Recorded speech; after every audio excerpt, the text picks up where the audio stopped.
an opinion because you don't feel like you have time. So is it possible that you might get charged a little more because it's kind of a desperate moment? Do some companies do that? Oh, absolutely they will. They know you're in a pinch. Typically, if you call us, me or Will can be out there within an hour to look at that problem for you. Whether you call me first or you call me second, make sure you give me a call. Anything else, Justin? You can always trust Fred's. Great to know. Thank you. That's Justin Ike, the co-owner of Fred's Plumbing, Heating, and Air Conditioning, Electric, and Underground. If you want more information about this great 45-year family-owned company, just go to fredscu.com. That's fredscu.com. Racing, racing, racing. Friday Night Lights at Farmer City Raceway is a blast. Only $15 admission and kids 12 and under are free. This Friday, May 10th, take mom out for fun with the Blager Concrete Farmer City 74 with a $25,000 cash prize for Lucas Oil late models and a $2,000 cash prize for modifieds and kids mods. Head to 850 Grove Street in Farmer City with hot laps at 6:30. Details at farmercityracing.com. Dixie Chopper, and he's available out there? Absolutely. I'm going to throw you out a couple of specials that we're having right now. One is a Rhino 15-foot rotary flex wing with a Dixie Chopper Classic 35-horse 60-inch mower. It's industrial. $35,000 for the pair. Both of them? Yep, both of them together. $35,000. I take it that's an outstanding deal because I'm not... Saving $13,000. Oh, okay. Wow. So, You're in the mowing business. Time for an upgrade. It's time to go big time. You'll get all the yards done really quickly with those. And then if you're looking for just a residential mower on its own, we've got a Z2 48-inch that we've got out there right now for $59.99. That is $2,000 off. What is the location? That is 1306 Triumph Drive in Urbana. It's right down from Farm and Fleet on 45. Yep. Or check out Dedicated Diesel on Facebook. Looking for community service opportunities? Now's the time to sign up for a shift or have your company reach out as a sponsor with Stevie J Broadcasting. Prairie Cycle Club and Habitat for Humanity of Champaign County are partnering with Gibson Area Hospital and Health Services for a Bike to Bill tour on June 1st at 7 a.m. Highlights of the bike ride include Lake of the Woods and the Middle Fork Forest Preserve. Depending on your skill level, details found at cuhabitat.org. Stevie J Broadcasting, engaged in our community. The 25th annual Region I golf outing to support our area's Special Olympians will be hosted by the University of Illinois Orange Golf Course Friday, August 2nd. Registration and lunch starts at 11 with the shotgun start at noon. Appetizers and prizes are between 4 and 6. Support this great event with Rosati's, Dick's House of Sport, Apex Clean Energy, and Roadshow Catering. Support Special Olympians in Region I. Visit SOILL.org for details. Summertime is just around the corner. Sign up now for summer camps at the Urbana Park District. We have camps for all interests. Sign up for sports camp ages 6 through 12, preschool arts camp ages 3 through 5, and Camp Fresh, teens ages 12 through 15. Sign up now for a special discount. Register online at urbanaparks.org/register or call 217-365-1544. Urbana Park District, you belong here. Severe weather, including tornadoes. One death now reported in Florida, in Tallahassee, where a tree fell on a home. Falling trees have also been blamed for deaths in North Carolina and Tennessee, where Columbia was hit by an EF3 tornado Wednesday. A baseball gambling scandal is set to become a TV series. The gambling scandal that involved LA Dodgers star Shohei Ohtani's interpreter is getting the TV series treatment. Lionsgate Television is in early development on a series focused on the scandal.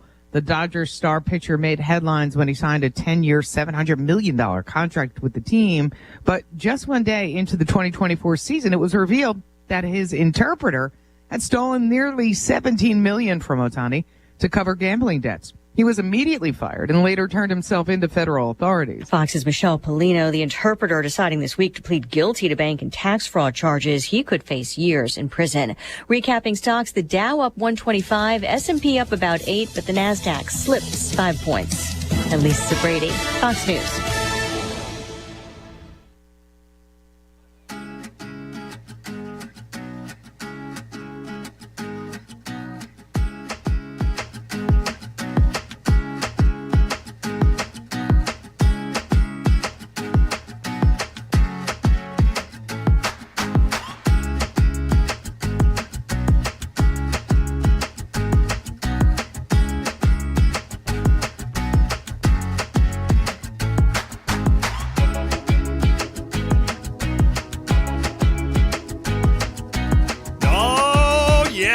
It's Friday, huh? It always feels good to be a Friday. There's no doubt about that. And you got me here today. Derek Piper running just a tad late. Kyle decided to head home and take a little time off after the school year. I mean, come on. Who can you trust, right? Who can you trust? Giving me all this grief, but guess who's here holding down the fort? I kid Derek Piper because I know he's on his way in. We're going to chat all about a potential player that Illinois basketball is looking at. Derek Piper sent out a report today. It was tweeted out. I don't remember by who, but Pipes will know that. But a 6'8 guard. Looks like Brad Underwood is possibly looking for another ball handler on his team. Of course, I don't know that Illinois is going to use the remaining 3 scholarships that they still have, but I know Brad Underwood said he'd like at least to get one more, right? I mean, that would only give you, 10? Is that right? If I'm doing my math right, I could be wrong. I'm not John Gross. So, obviously, you want to have a little depth, but as you see in college basketball, a lot of times you run about a 7 or 8. Sometimes you can get into a 9-man rotation. So, but you want to have that depth, case of injuries, case of foul trouble, etc. So, we'll talk to Pipes about that. That could mean bad news for Igor Dimin, if that's how you say it, or Demin, however you say it. I know I've told Derek Piper in the past, there's times where without knowing, you know, and it's one of those situations, as an example, if Illinois is going after a certain big man, and then all of a sudden, in the middle of that, they start going after another big man, then you kind of get the writing on the wall that the first big man is maybe not coming your way. So if that is the case, if this is the writing on the wall for Igor Dimin, it was probably a long shot anyway to get him here. And who knows where he will go, whether he'll come to the States and play college basketball for a season or if he will stay overseas. And, of course, he is someone that is projected as maybe a top 10 pick in next year's NBA draft. So, obviously, he would be somebody that you would love to have on the roster for sure. 6'8", I believe, as well, and a kid that's got some not crazy athletic, but he can definitely get to the rim. He can play above the rim, and he can shoot. So that is something that obviously he would have fit in very well with this Fighting Illini club next year. Now, I'm not sitting here telling you that is not going to happen. Don't listen to me on something like that. We'll ask Derek when he gets here his thoughts on that, and I'm sure he's going to say, well, I don't know for certain, but obviously looking in a different direction could give you maybe a little bit of what is going on.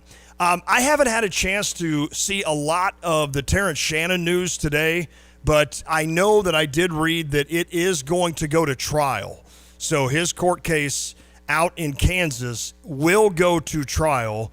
And so that is one thing. They met today in the courthouse, and I'm sure some were wondering if this thing would be dropped today or would they proceed. And it sounds as though that the Kansas judicial system has decided to proceed with this trial with Terrence Shannon. So it will go to a court trial, and I'll look up the dates as we go along here. Again, I'm sorry, I did not have a chance to really dive in on that. I'm sure Derek will know a little bit about that, and we will chat that as we go along here in the next couple of hours. I can tell you Hans D is going to be here at 4 o'clock. I mean, come on, our ratings will go through the roof.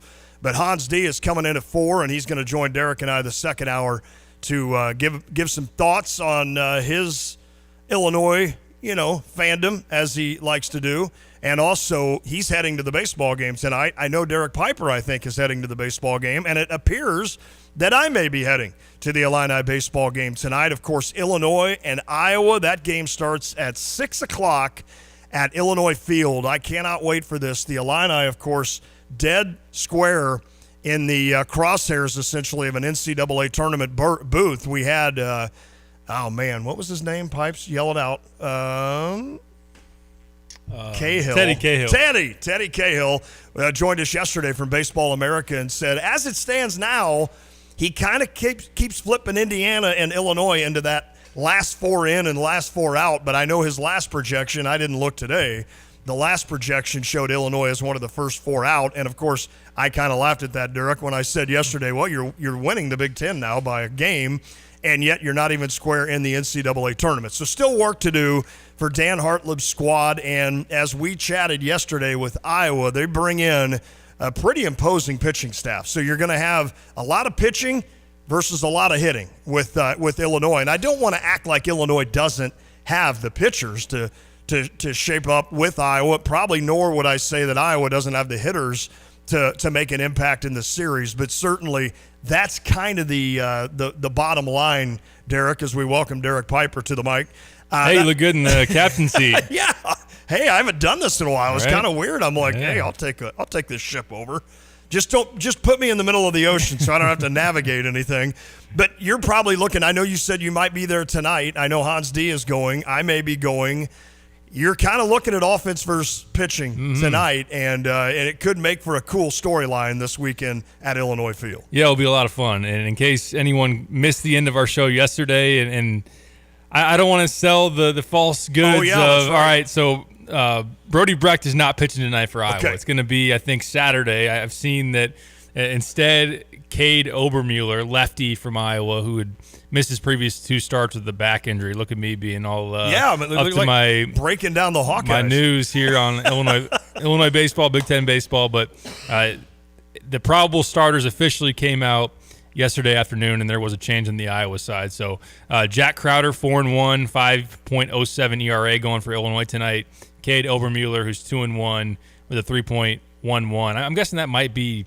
Is that Big Ten only, or is that on the season? I just see that in the press release here. But to your point, yeah, for Illinois to be one of the top home run hitting teams, not only in the Big Ten, because they are by far and away. I mean, I think they've hit 88, and I think Indiana was second with 67 or something Sounds like right. that. I mean, that's just a ridiculous gap.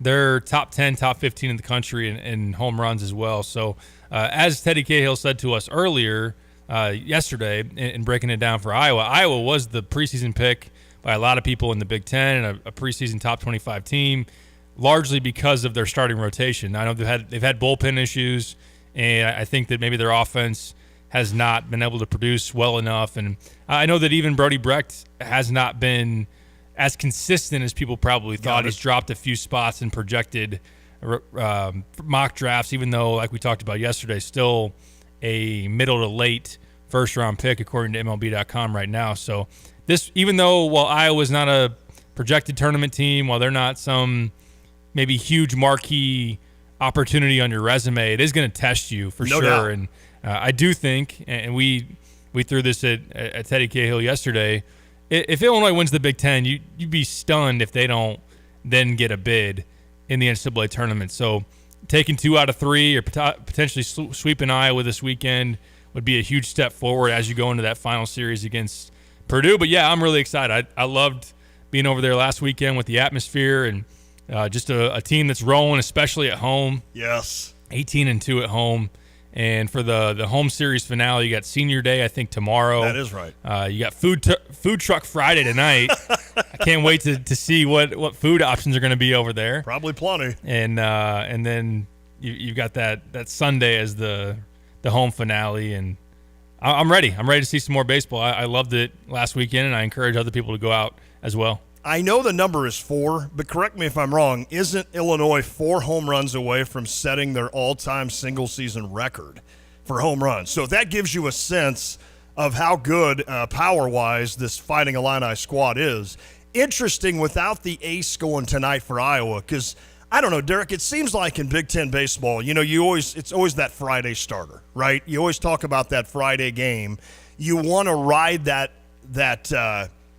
momentum of getting a Friday win. Now, last Friday, Illinois lost to Ohio State, but then bounced back to win Saturday and Sunday. So they were able to overcome, obviously, any kind of bad momentum, if you will, into that series. But certainly, if Illinois caught a little bit of a break tonight in not facing their ace for Iowa, then maybe Illinois can jump on top early. And, of course, with the games dwindling with only 6 left, any win is so huge for Illinois to continue to maintain that pace and maintain that lead in the Big Ten. Now, on the flip side of that comes this. If for some reason you lose that game tonight, Illinois, then you got to face their ace tomorrow. It kind of reminds me of the Tigers when they had to face the Cardinals in the World Series and faced Anthony Reyes And it was kind of like, well, the Cardinals had to go with Reyes because they had used all their basic, top 3 starters essentially to get to the World Series. And then what does Reyes do? He goes out as a rookie and defeats rookie Justin Verlander, and it leads to a 5-game World Series win for the Cardinals. Wow, you remember those days? Those were fun, weren't they? I watched Anthony Reyes with the flat bill. the flat bill, yeah. So I know all the old schoolers right. out there don't like that. No. Whenever they see me on a podcast with my Cardinals hat on, it's got the bend that bill, Piper. Andrew was the king of that for a long time, but he's not. I don't know. He didn't wear hats anymore. No, the guy that was never without a hat never wears a hat. He's got too good a flow now. That's what it is. He's got to show it off. I think that's what it is. He's got the curls. Girls love the curls. Is that what they say? I remember Pujols hitting an opposite field shot in that game as well off Verlander as well. But yeah. So anyway, enough with the Cardinals. We don't need to talk about them, especially after last night. Oh boy. You got your ace on the hill. He gets beat around. Arenado. Can I talk about the Cardinals for 1 minute? Go for it. This team will take any. I'll let you take all the texts that come in. Though. Okay. Right. It's on me. This team will take any kind of negativity or any kind of a bad break, and I don't know that it's a bad break, but I'll explain it. Yep. And it absolutely, the house just implodes on them. Last night in the first innings, first and second, 1 out, ground ball to Nolan Arenado. Contreras, not Wilson, but William. MVP candidate right now. That's right. He's hitting like 325. He makes a nice play by stopping in the middle of the baseline. He didn't go out of the baseline. He just stopped.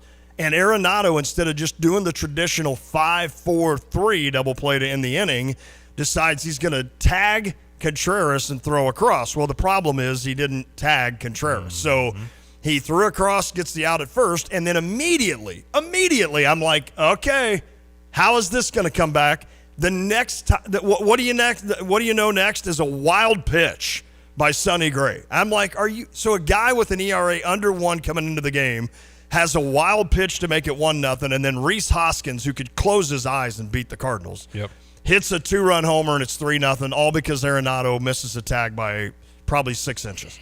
That is just kind of how it's working for the Cardinals. And then, of course, Lars Nootbaar, the king of nobody on and solo home runs, he comes up then later in the game when you've got the bases loaded, nobody out. You got 2-3-4 in the order. 2-3-4. Nootbaar watches 2 strikes go right down the middle so that Ali Marmol, they were in the zone. They were higher, but they were a strike all night. And according to the pitch track, it's a strike. So Ollie's over there complaining and yelling. He got yelled at a few times by the umpire, which is shocked me. I thought if you did that one time, you're gone. But the umpire, to his credit, kind of let it go. So then Nootbaar ends up, what did he do? He grounds out weakly to third, so they force the guy at home. Then Nolan Arenado, who has no power this year, pops one up on the infield that goes in foul territory 20 feet from the catcher. And then Alec Burleson actually hit a ball pretty deep to the warning track. But there you go. 2-3-4 hitter. First of all, Burleson's hitting 4. And he bunted his first time up. Oh, my God. You can't make this up. Yeah, it's gross. It's almost like, okay, here's what we're going to do. Your 4 hitter's going to start the game with a bunt. What? Yeah, he's going to start with a bunt. Then your third baseman, one of the best defensive third basemen ever, is going to miss a tag that's going to lead to 3 runs. And then later in the game, your 2-3-4 hitters are not going to score a run with the bases loaded, nobody out. I would be like, okay, I don't think any of that's going to happen, but if one of it happens, I'd be surprised. All of it happened. So there you go. Did the Cubbies win? They did not play. Oh, they didn't play. That's right. So they start a series with the Pirates. That's right. And we talked about, speaking of aces, you mentioned what's the gentleman's name from Iowa? Brody Brecht. Brody Brecht. Who's the young man for the Pirates that's going Paul Saturday? Skeens from LSU. I can't. He's 1 year out of college. Yep. Throws triple digits with a slider, and then I can't remember, what did I say yesterday? He's got a kind of a curve. Like a sinker curve or something like that? Yeah, sinker curve that he calls like a slider or something. Yeah. So I don't know. I'm excited to not watch the Cubs. But I'm excited to see Might this have kid. to. They had a good matchup tonight. Jared Jones is another young, exciting pitcher for the Pirates. Surely they have somebody, right? Pirates? Yeah. Good Lord. A lot of those high draft picks. Yeah. They've got him going against Javier Assad for the Cubs, who's been really good. I don't know who's throwing against Skeens tomorrow, but Okay. that series actually is appealing. Yeah, it is. Especially if you're a Cubs fan, and then if you're a Cardinals fan who is not enjoying maybe Lance Lynn getting knocked around tonight, No. or maybe you're just all the way out already and want to watch some good baseball. Do you just get swept tonight and be done with it? You mean lose tonight and it just be over? No, I'm sorry, swept this weekend and just be dead? Just be 8 games out and not worry about it anymore. That'd be depressing. The attendance will continue to sink. I know. I don't want it to. I don't either. Even though I said last year I wanted last year to bottom out so that they would go then fire Marmol and Mozeliak, and then they're like, no, pivot. We're going to keep those guys and we'll actually extend Ollie Marmol. So I don't know. I don't want to have my for a long ass summer. Complete baseball interest, at least my favorite team's interest, dead before we're even halfway through May. Agree. Can I cry you a river real quick? Because I was thinking of this the other day. You can. With all the information that's going on with college sports right now, with all the portal and the NIL, and you either accept it or you get frustrated by it. And we're going to talk about a young man that you kind of wrote about today from out west that Illinois may be interested in basketball. There's also, is it Zachary Franklin? Is that how you say Zachary it? Franklin, Zachary Franklin from Ole Miss. Mr. Open on the slant every time at UTSA against Illinois. Was that him? Yeah, that was him. He is coming, I think, for a visit to Illinois. So all that reported, yep. That would be a huge get for Brett Bielema in this squad for sure. It'd be finally some good news. Seems like it's been a month of minus the draft picks. Seems like it's been a month of bad news for Illinois football. But, you know, in all of that, I made the comment one day. I'm like, I just love for not to worry about college sports anymore. Like, be a fan of it, but not worry about it, and just kind of from a not so far distance root for Illinois in basketball and football, but have my professional teams good again. And then I started thinking, well, hold on a second. And I know we mentioned this the other day. The St. Louis Cardinals are like as bad as they've been since the 90s and getting worse. Mm-hmm. These St. Louis Blues are just in this Chicago Bulls hell right now of just being kind of good and almost make the playoffs, or be an 8 seed in the playoffs but never get any better. And then, of course, in the draft lottery, whereas the Blackhawks get every break, the Blues get none. So they're going to draft again 16th. It's the perfect scenario. Like, the Blues are just right in the middle, so where are they drafting? Yep, 16. Yeah, perfect. Just makes sense. And then my Arizona Cardinals are actually piquing my interest. And I think they could be pretty good this year, really good next year, because they've got $700 million worth of cap space, and they've got Marvin Harrison Jr. But I just can one of them be good? Like, the St. Louis Cardinals are going to be they're going to be dead last probably in the Central, right? And one of the worst teams in baseball. The Blues will probably not make the playoffs again next year. And then the Arizona Cardinals probably won't make the playoffs this year. That's my sports fandom on the professional level. Yeah. Mine's not much better. I mean, I got the Bears in there for the Cardinals. Now, there's excitement with the Bears right now, just like there's excitement with the Cardinals. But I think you're better. I think you're a playoff team. I hope. I do too. I hope. I do too. It'd be fun to at least talk about somebody that's winning. Who else you got? The Bulls? Well, we just mentioned that. They're the Blues. The Cardinals. Yeah. And you're not really a huge Blackhawks fan, but they're getting there. They're kind of doing this whole tank thing again.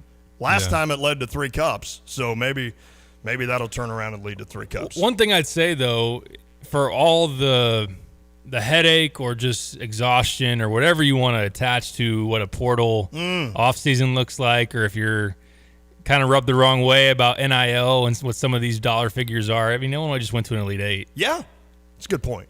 That's a great point. And it does give us something to talk about. Oh, there's that too, yeah. Gives me something to talk about the one time I'm here a week. This has been a long week for me. I bet. 4 shows? No, 3. 3 shows. I mean, I'm slowly building my... Hey, I'm not coughing as much today.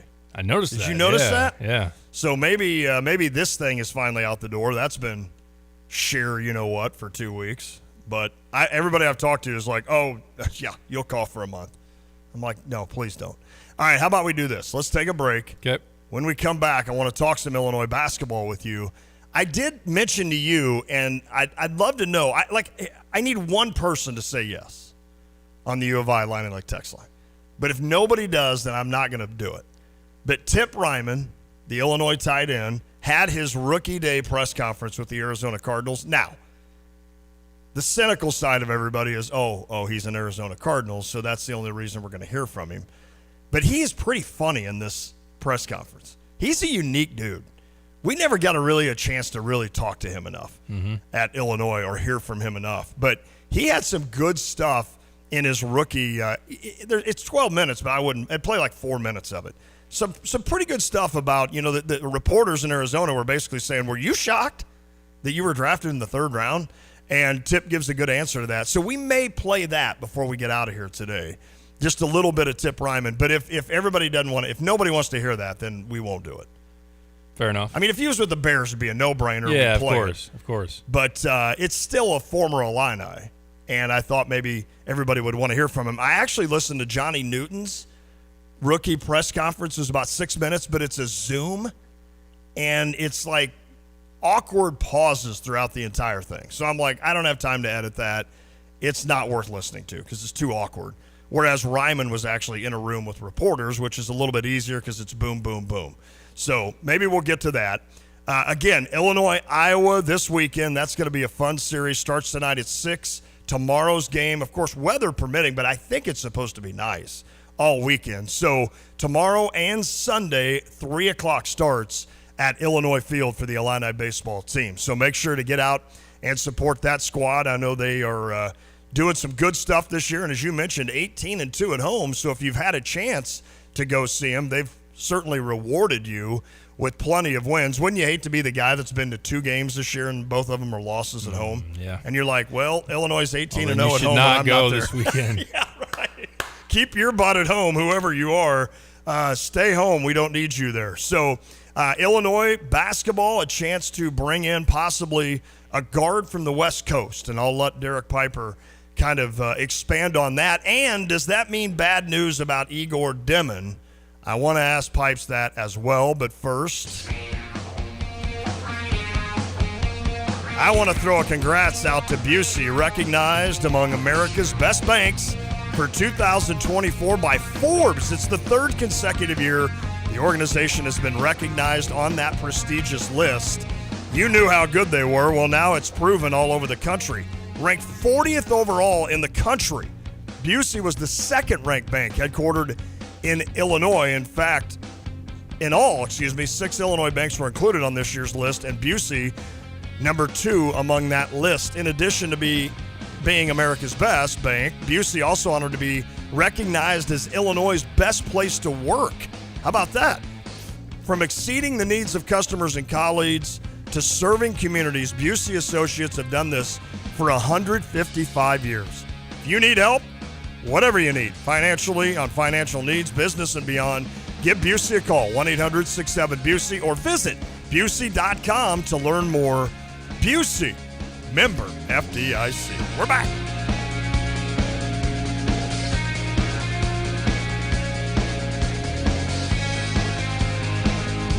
By now, you've all heard the expression, when you turn the key and the car won't run, call 367-9481 for PDR Automotive. They are what's best for your truck or car. They are PDR. But who are they? They, the PDR staff, understand that a name is only as good as the people that represent it. The PDR staff has more than 335 years of combined automotive experience, several employees now on staff for more than 25 years. PDR, more than just a name. Family owned and operated, now celebrating over 50 years in business.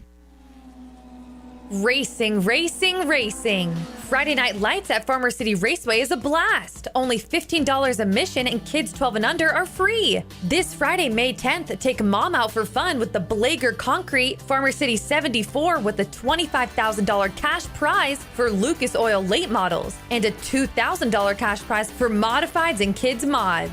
Head to 850 Grove Street in Farmer City with hot laps at 6:30. Details at farmercityracing.com.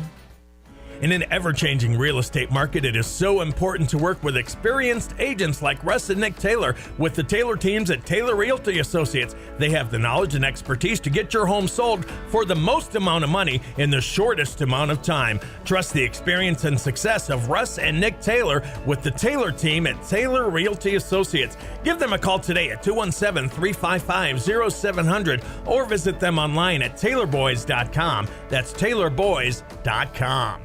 Looking for a place to host a corporate meeting, intimate gathering, or a large-scale celebration? If so, the University of Illinois' Alice Campbell Alumni Center offers the perfect space and staff to make your function a success. A few rooms offered at the center include the Elegant Ballroom, the Richmond Family Gallery, and the Premier and Professional Executive Boardroom. For more information on renting a space at the Alice Campbell Alumni Center, visit uiaa.org/alumni-center or call 1-800-355-2580. Go Illini! Coming Saturday, June 22nd, it's the Cardinal Bus Trip, brought to you by Route 66 Solar. Yes, join us for a beautiful day in St. Louis as we take on the San Francisco Giants. For information about our suite and all the beverages and food that are included, and a wonderful motor coach from Timmy Tours, simply text in BUS to 217-359-2255. Join us Saturday, June 22nd for the annual Cardinal Bus Trip from ESPN 93.5. Escape the ordinary and embark on an unforgettable adventure with Stevie J Travel with Larry and Elena Kemper. Hi, it's Stevie J. Picture yourself aboard a small yacht departing from the enchanting city of Dubrovnik, Croatia. As the gentle breeze carries the scent of the Adriatic Sea, you'll set sail toward the captivating Dalmatian Islands. Over 10 magnificent days, immerse yourself in the Mediterranean lifestyle where every moment is a celebration of beauty and tranquility. Explore hidden coves, swim in crystal clear waters, and stroll through seaside villages. With Stevie J Travel, every detail is taken care of, from luxurious accommodations to delectable onboard dining experiences. Relax on deck as the sun dips below the horizon, painting the sky in hues of orange and pink. This is more than a cruise. It's a journey of discovery and delight. Escape to paradise with Stevie J Travel. Visit StevieJTravel.com. That's StevieJayTravel.com for details. Your Mediterranean adventure awaits. The best steaks in Central Illinois belong to one institution, and that's the Long Branch Steakhouse in beautiful downtown eclectic Gifford. I'm Jay Lehman. I'm a regular at Long Branch Steakhouse. I take my wife. I take my kids. I love the fried pickles, fried mushrooms, the onion rings, and of course, the steaks. The ribeye is my personal favorite. Open Wednesday through Saturday from 5 to 9. Tell Donnie Jay Lehman sent you. Don't forget the mac and cheese. Open Wednesday through Saturday from 5 to 9 in downtown Gifford.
It is The Drive, ESPN Radio 93.5, The Drive with Tay and Piper. I am Lon Tay.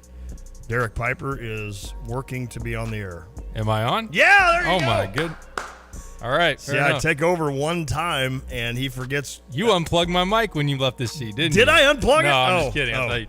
I did. Pulling a prank. Well, I cleaned it off because of my, viral death that I have, essentially. So I thought, well, I don't want you to get sick. It's all good. And somehow I put a spell over it that nobody can hear you. I don't know. I jumped back in the captain's seat, and all of a sudden the wheel didn't work.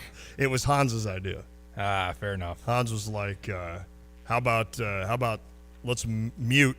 Good one, guys. Let's mute. I love that word, mute. Let's mute Piper and let's just do the show together. Hey, I know people want to know about Terrence Shannon. Yeah. And I think that's probably, I know I mentioned it in the intro there about, not in the intro, but the first segment about it is now going to trial. So obviously the prosecution feels they have enough to at least take it to court trial and see what happens, I guess. I'm sure Terrence Shannon and his defense team was kind of hoping that it would be dropped, obviously. But what are you hearing about it, and what are your thoughts? I admittedly haven't heard a whole lot. I did not watch. I don't know if the court proceedings were available online today. They might have been.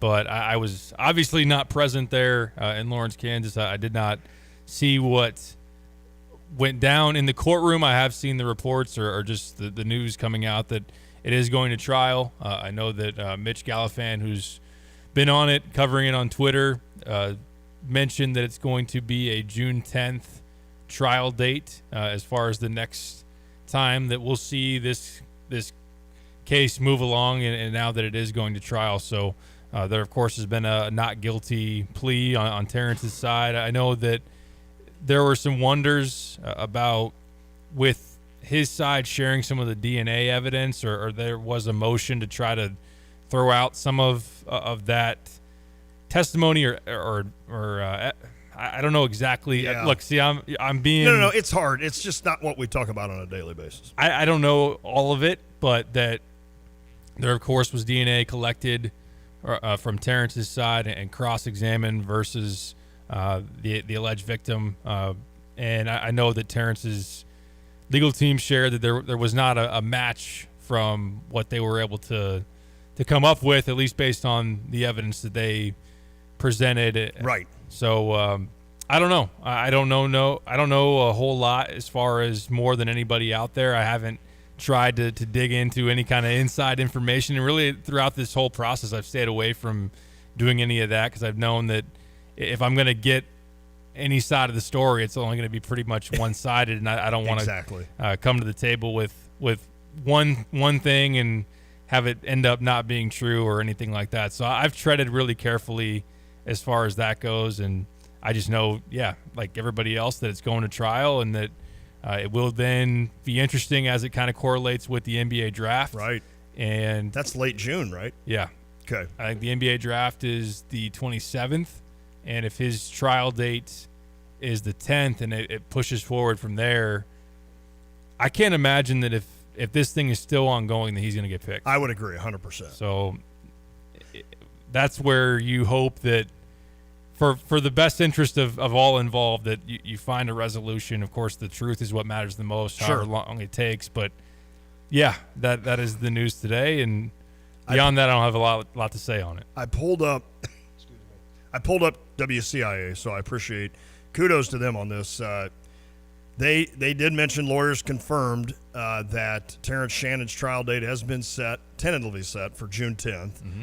He will be going to trial. Douglas County, Kansas courts have found probable cause does exist to move the case to a jury trial. A not guilty plea, as you mentioned, has been entered, and the court is setting trial dates. Now, one of Shannon's attorneys, Mark Sutter, had this to say, quote, "Our legal team is neither shocked nor disappointed by the outcome of this event.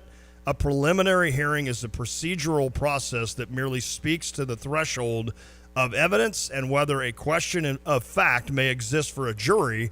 It has nothing to do with guilt or innocence. Those issues will be decided at trial, and we continue to look forward to our day in court," unquote.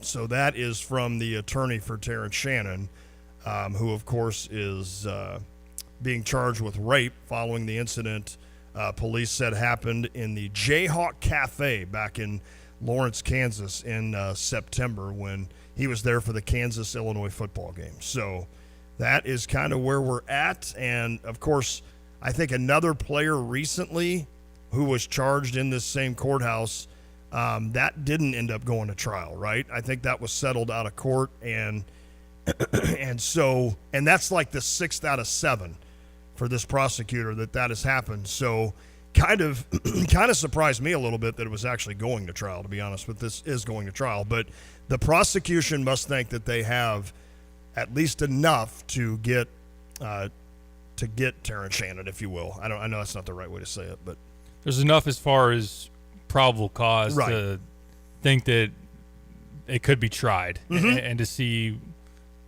whose side ultimately it wins out and what the evidence is as far as the prosecution. And I think what's interesting, and again, I'm no legal expert. I don't claim to be some kind of great authoritative voice or insightful voice as far as this goes. But I'm not hiring you as an attorney. I'll put it I that wouldn't. way. Okay. I wouldn't All right, hire me as just that. just FYI. Maybe give me some more time, and I think I can argue a side pretty well. Yeah. But, anyways, there has been a good amount of time in between. Of course, the last time that there was it was in January, right? It was the last time that Terrence appeared in court or appeared via Zoom, as far as that went, and it's been a long while since there was supposed to be another date, I think in March, which people were wondering.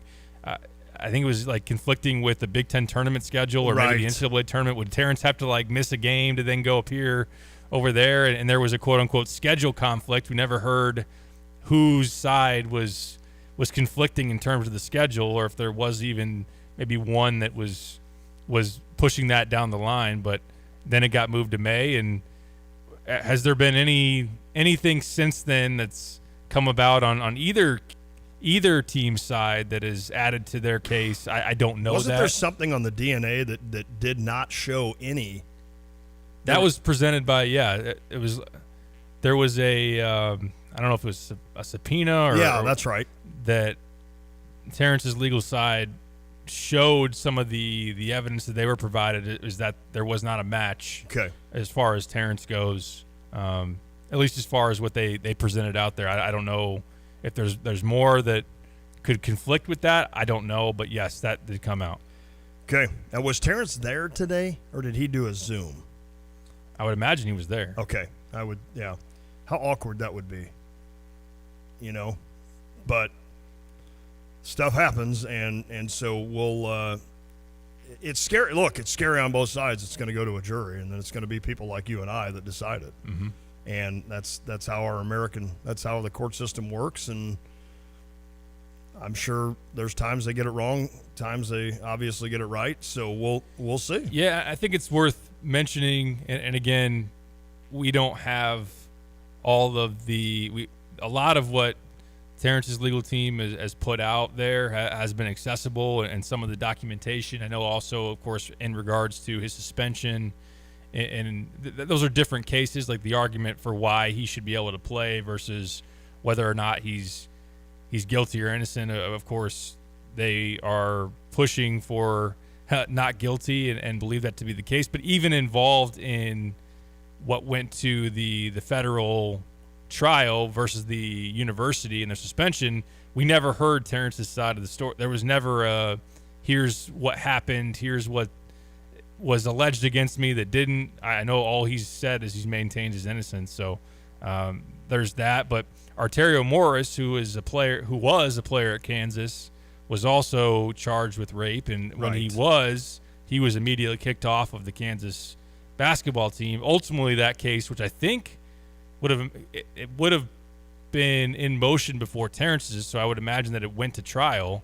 It ultimately got dropped for insufficient evidence. Got it. So I think that would still be something that could happen, but again, I don't know how likely that is or anything like that. And to be honest with you, now that Terrence I'm not saying that it is decreased in importance now that his playing days at Illinois are over, because that's not the case. We're talking about his livelihood and everything like that, but it's not necessarily a story that I have to follow as closely, and I'm definitely not trying to get any kind of insider information, because that's not the kind of story that it will be that requires that or should be dabbled as far as that goes. It will be however this thing falls. It will be interesting to see the blowback from this from both sides, right? Yeah.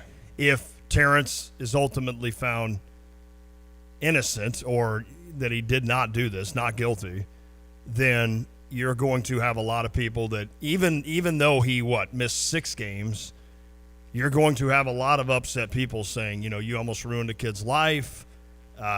Illinois, you were going to suspend him. You weren't going to let him play the university. And then, of course, it took an attorney, a judge to say, nope, he is going to play. So you still got that side of it with Illinois, with the University of Illinois, that you still have. I guarantee you, because I've talked to many people that are still upset with the University of Illinois, and I try to step back from it and say, well, look, I mean, you'd have to put yourself in their spot, but obviously maybe you have in your mind, and that's the case. So you're going to have a blowback on that. Obviously, there are sharks in the water everywhere that if he is found guilty of this and Illinois allowed him, a judge allowed him to play, it doesn't matter that judge did it. It's going to come back on Illinois. I promise you, in the national landscape, of course, it's going to come back on Brad Underwood. It's going to come back on Josh Whitman, even though Josh Whitman and the university said, nope, you're not playing. Right. So, although I will add real quick, go ahead. Sorry to butt in, the NCAA has now come out and said that it's going to be within the framework of the rules now that you are not supposed to punish preemptively based on a charge. It's supposed to go to protect the due process, because that case in court was pretty influential for setting forward a precedent. There's no doubt. That'll be used in the future if there is some kind of dispute of some charge, arrest that happens for a player and whether or not they should still be allowed to play. That case will be referenced as I am due my day in court before you take away my playing ability, and now because of NIL, my livelihood, my ability to make money and support myself and my family. So, but yeah, I do think that if it comes out that he did it, which of course there's a big burden of proof there. Sure. For the prosecution to prove that. I wonder, of course, the middle ground, which I think would really complicate it, and people would feel different ways about it if he pleads to a lesser charge. Like, I know there's a misdemeanor charge of sexual battery.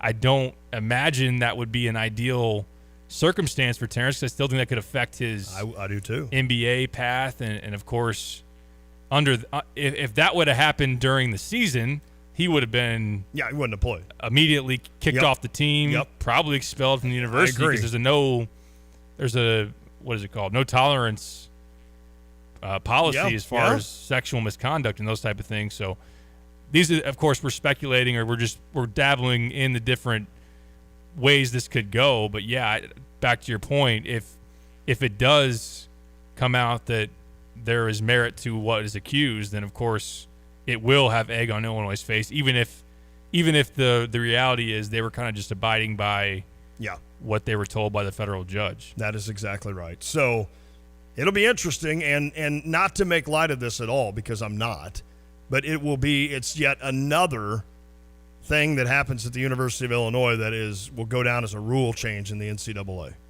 That's just crazy how many different times that has happened. Now, the other times that has happened, it's been because of play on the court. The incident against Miami in the Sweet 16 or whatever, that now every call in the last 2 minutes of the halves get reviewed, or every out of bounds call, or we don't know who it's out on. That gets reviewed now. You can no longer play an NCAA tournament game at your home arena. That was something that Illinois was involved in, the change. So again, not making light of that, but certainly the fact that this case, and I'm sure there might be another or two that come into this, but I think this is the one that's the precedent is set, that now will change another rule by the NCAA. And it's crazy how often that has happened. But of course, this on a whole nother level, certainly than an actual playing.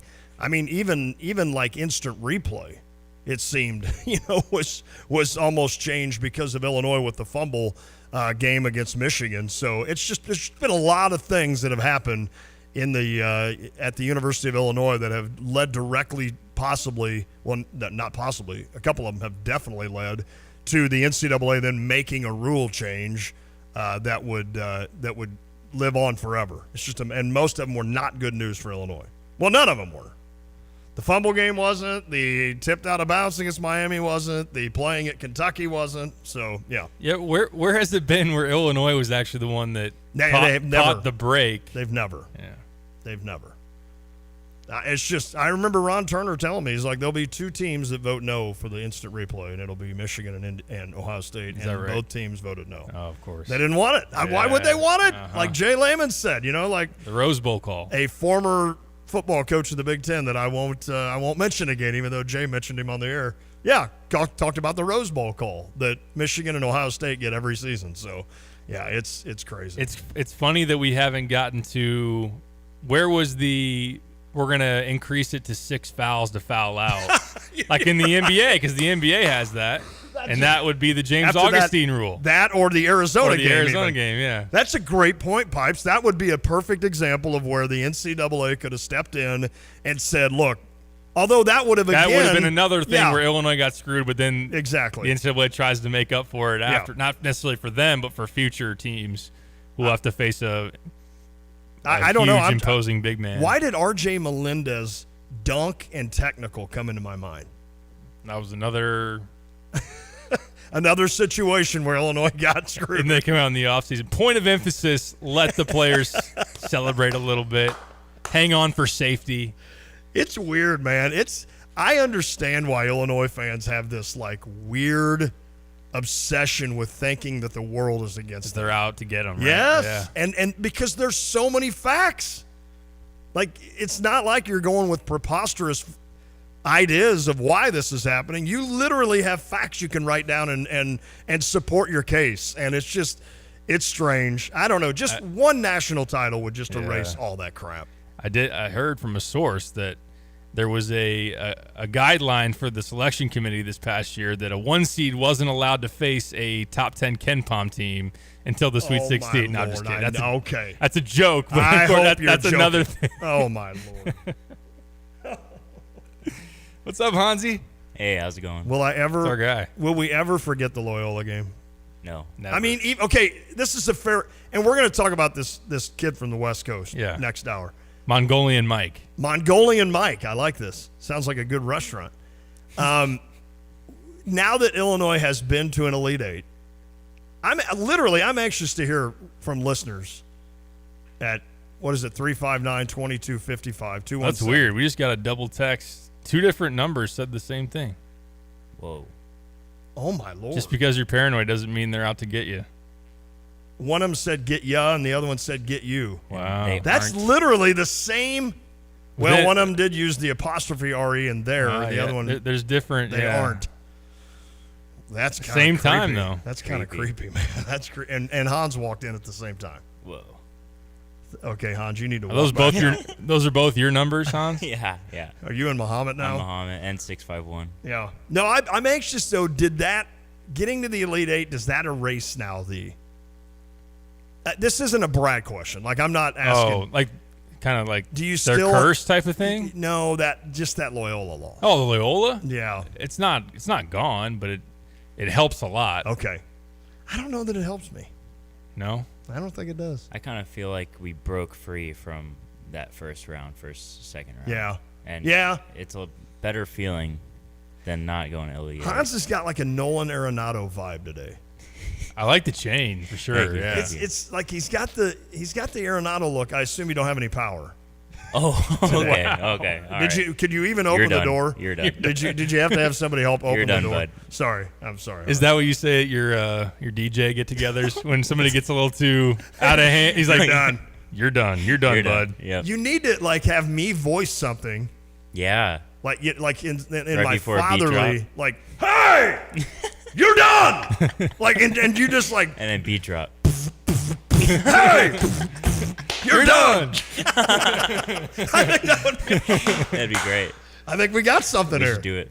I think that would be the 3 of us could do the you're done. I could DJ for a tailgate.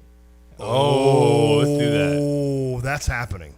That'd be sweet. Yes, that's happening. That'd be amazing. I never even thought of that. I just thought of it. What time? I mean, we get there at 7. We I was just like, this will be the complete opposite of what you normally tailgate. You tailgate. DJ. You DJ from like 10 to midnight or 2. Yeah, He'd be just getting off a show. Yeah, you just leaving the barn. Yeah. Leaving the barn to come down to the tailgate line. We could start at 8. Dude, we need to do that. That would be we really could do fun. like at 10 o'clock. Yeah. Like if it's For a 2 p.m. game? Yeah. Yeah, that'd be sweet. Oh, let's go. That'd be great. I'll get Lucas back for that one. Please. Let's get it Let's done. go. Let's get it done. Yeah, Scott, I agree. It'll never be gone. Seeded 1 doesn't happen to Illinois. Yeah, I mean, no, it- 100%. It does, but yeah, no, I'm with you. And I think that was a team that Play Black Sabbath. Paranoid. Maybe that'll break the curse. Good call. that team had a legit chance. Yes. To not only get to a Final Four. I mean, of course, when you're the 1 seed, you're expected to get out of that region, or the favorite to get out of that region. They could have. Who won it that year? Baylor. Oh, that's right. And you would have had to play them in the Final Four if you got there. And they took care of you. They convincingly beat you in Indianapolis. Okay, that makes me feel a little better. Not saying Illinois at their best Right. couldn't have given them a much better challenge, because Illinois was through the stretch run of the Big Ten play into the Big Ten tournament. The way they were playing at that moment, they could have beaten anybody. They were good. But I do feel like it's not like a lesser team won the title and like, hey, you had some cakewalk or relatively to the championship. Like, I don't know that you would have beaten Baylor given another chance. Oregon State to get to the to get to the final Elite 8. To get to the Sweets, you would have met them in the Sweet 16 to get to the Elite 8. Who beat San Diego State? Oregon State, Oregon. Houston. Houston, that's right. Yeah. Which they were a bugaboo too. They were pretty good. Yeah. I'll never forget that next day after that Baylor game coming in here, and I was in here before you, and you walked through the door, and I looked up at you, and I'm like, holy crap, how good is Baylor? And you gave me this look like, oh, you and I both knew right then that team was going to win a national title, or at least I felt like they were the compete. best team in the country at that point. Yeah. Wow. To see what they did to Illinois in that. I mean, Even watching from the rafters of an empty Conseco Fieldhouse. That was the most eerie feeling of that whole season, which I forgot about that. They all were going into the State Farm Center with like 12 people inside. Was weird, but for there was like no music in between timeouts, and halftime was just dead silent. There was no Hans there to DJ. I didn't know COVID could affect music or music. Yeah, right. Yeah, I didn't know that. And then because we couldn't, they wanted to keep us as far away from the players as possible. They put us in the rafters. There were no fans. Science. So we were up in the Science. Yeah. They would have like Kofi stand at half court, and Piper would be like in C section. And he's like, "Hey, Kofi, how was your rebounding tonight? It looked like you guys rebounded well. Whoa. But it'd be muffled because I had the mask on. Yeah. Oh my gosh. It's not too You soon. got a translator on the court. It's not too soon to joke about that, is it? Derek Burson's down there because you had texted him the transcript of my question. Let's go to Jeremy Warner behind the one basket in the right. Hey, I defended you pretty tough today. That's funny to think about. It was funny. COVID. All right, who's this dude? Are we just trying to get a bunch of guys that I don't know how to say their The drive canceled today for making fun of COVID. Oh boy, yeah, off Facebook. Are we even on that? I don't know. I don't know about all that stuff. I want to know about Mongolian Mike when we come back. Okay, fill you in. That is one of Illinois' new interests. Does that mean that you should be worried and concerned about another interest overseas from Russia? No love? Question mark. Oh, I'll fill you in next. It is the drive. Local, personal, trusted. Hi, this is Ata Durakan with First Federal Savings Bank of Champaign-Urbana, and we've been serving Champaign County since 1908. Our institution is safe, strong, and stable. We operate on a foundation of responsible and sound practices, and you can rest easy knowing we're your bank. Rated 5-star superior by Bauer Financial Inc., fast, friendly, and local, with local loan decisions and underwriting. If you're not already banking with us, give us a try, and we think you'll love it here. First Federal Savings Bank, 356bank.com, member FDIC, equal housing lender, NMLS 435120. So when was the last time you saw a best deal guarantee? You mean a promise that actually held up? Right. That some unknown online entity didn't want you to log in and download a code and then re-verify as you join some club? Drives you nuts, I know. And then once you purchase that set of steak knives... Well, Dick Van Dyke Appliance World is a lot simpler. You find a verified great deal and they beat it. Just show them the deal you saw. A newspaper clipping or the online cart price will do, and then you're good. At Dick Van Dyke Appliance World, it's one of those instances where you see a best deal guarantee and you get the best deal. This is Dennis Reekin, chairman of Dick Van Dyke Appliance World. Our exclusive 10-year protection plan comes free with most appliance purchases. Whether it's a GE, Whirlpool, Frigidaire, Bosch, or any of our 30 brands, I guarantee we will beat any competitor's deal. Wow! Dick Van Dyke Appliance World. When you buy from us, you get the whole store. A slap of the bat, high fives at the plate. They're all celebrated at Pia Sports Bar and Grill after the game. Super beer specials, great drinks, big screen TVs, and fun food all await you at Pia's. Whether it be Pia's delicious wings, the big pork tenderloin, or Pia's famous Grand Slam or Slugger Burger, you'll find all your favorites available until 11 p.m. Chill out at Pia's in the beer garden and enjoy being served by a great staff. See you at Pia's, Springfield and Mattis, Champaign.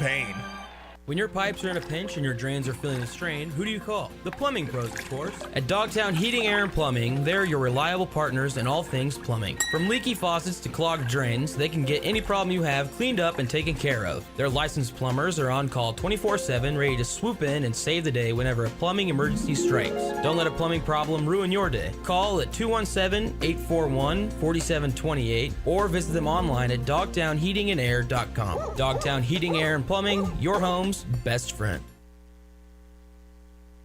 You're listening to WSJK ESPN 93.5 Tuscola, Champaign-Urbana, your home for the St. Louis Cardinals.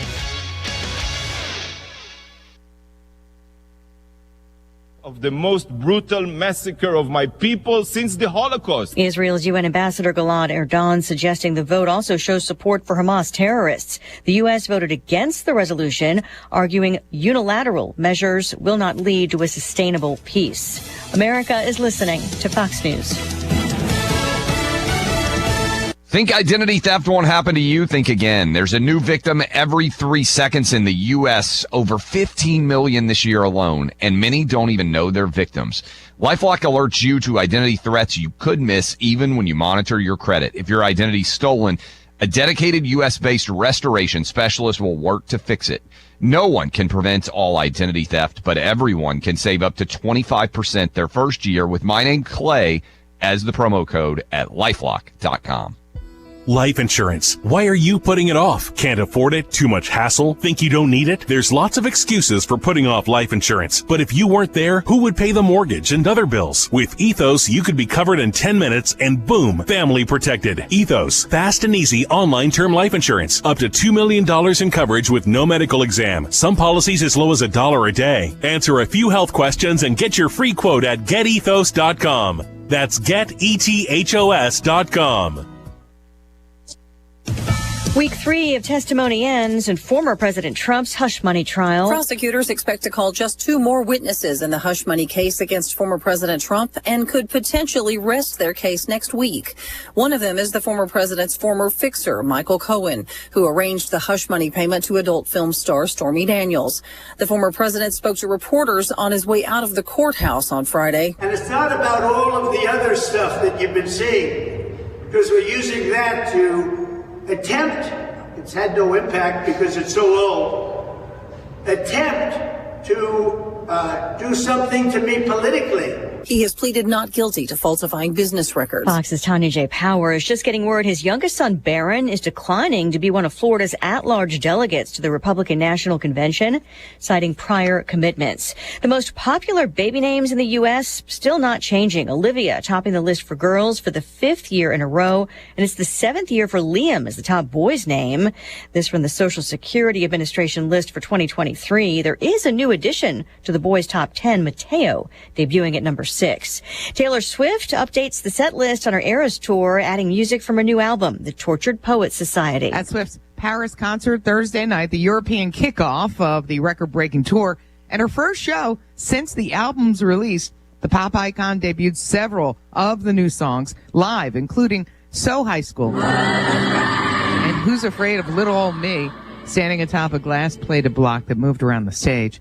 The album was released April 19th, and Swift surprised fans with a double album consisting of 31 songs. It debuted with 2.61 million units, marking the best one-week figure for any album in 9 years. Michelle Polino, Fox News. A mixed finish for the week on Wall Street. The Dow gaining 125 today. Elisa Brady, Fox News.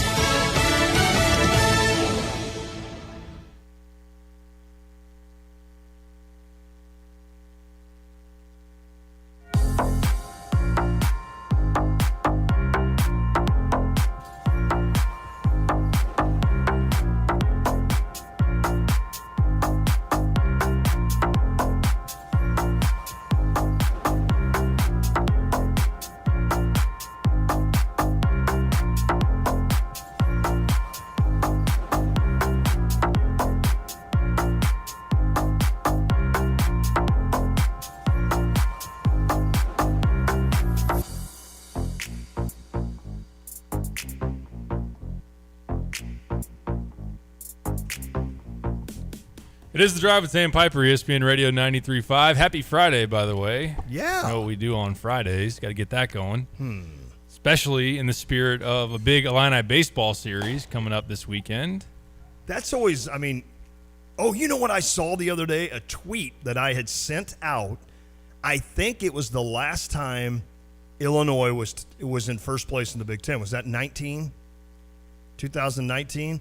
But I think this was from maybe 2015. Or no, I'm sorry. It was a Facebook memory. This is back when I used Facebook like I use Twitter now. Right. Like I would say something like, hey, Luke Goody's joining the show today. And like 4 people would like it. I'm like, oh, hey, here's a picture of my foot. 500 people like it. Oh. It's like, oh, wow. That's interesting. What the hell? What's that say about your Facebook friends? Hey, really. now. Well, okay, let's move on to that. But Walked right into that. I did. I totally do. Literally, excuse the pun. I walked. Oh, man. Dang, we're on fire today. I don't know if walking in the foot. Yeah, I mean, you can see how that'd work.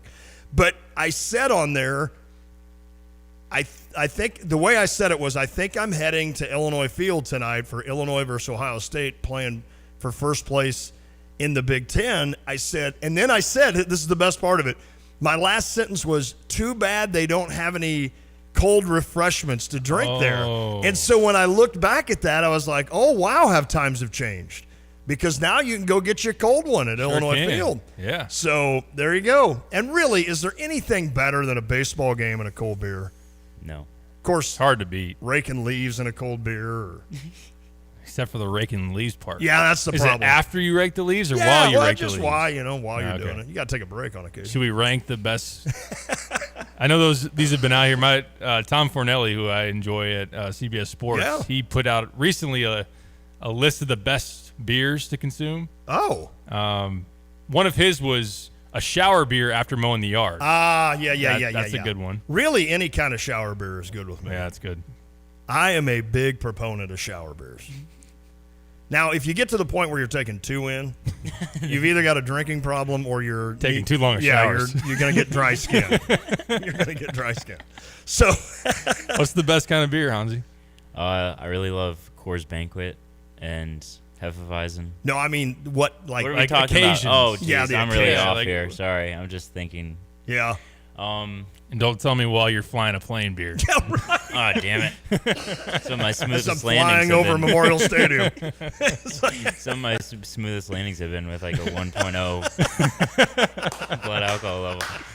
Just kidding, FAA. Yeah, please. Yeah, we're kidding, people. Oh, yeah. We're kidding.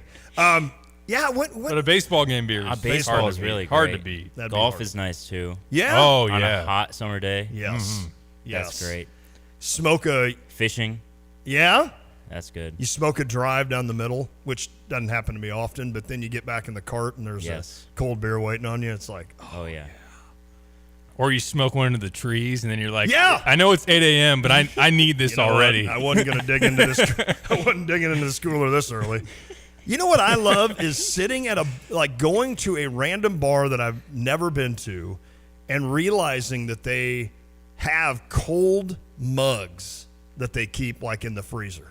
Like, oh yeah. And then, so I'm like, I'll take, because, you know, like you do, whether you do a can or a bottle and then get a cold glass with it or mug. Oh, that's good beer. That goes down so fast.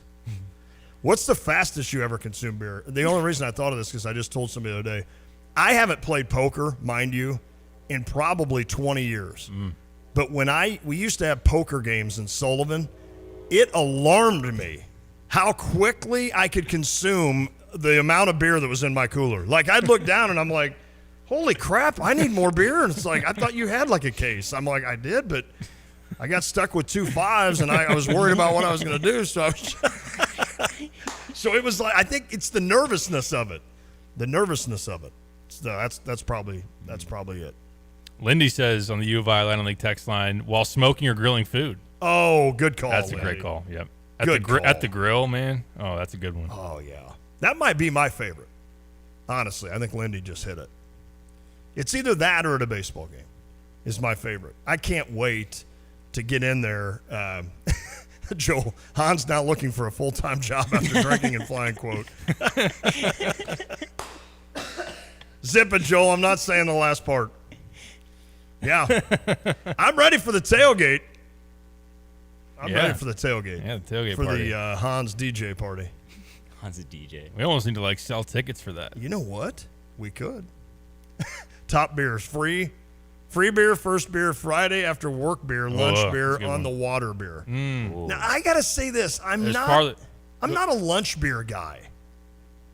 Oh wait, he went on. Sorry, that was the top 10. Yeah. Okay, so what is it? Free beer, first beer, Friday after work beer. Yep. Lunch beer. Yep. See, I'm not a fan of that because it gets me tired. Like, I've got to keep going. Gotcha. So I'm not one of those, like, if I took a client out to eat and we decided to have a couple of beers and then I got to go back to the office or something, I'm not on that because I got to keep going or I get tired and I'd rather quit. But lunch beer and then on the water beer, That's a hard good to one. beat that one. Yeah, no doubt. Shower beer, tailgate beer, poker beer, ballpark beer, one more beer. Oh, this is Rob that said that. There you go. That's a great list. It's really good. It's almost like he had that list waiting. Yeah. Wake up beer, breakfast beer. Like, all right, buddy. You 3 a.m. I got to go to the bathroom, come back, and realize I still had a half beer on the. I might as well finish that. Pour it in your Cheerios beer. We got to talk.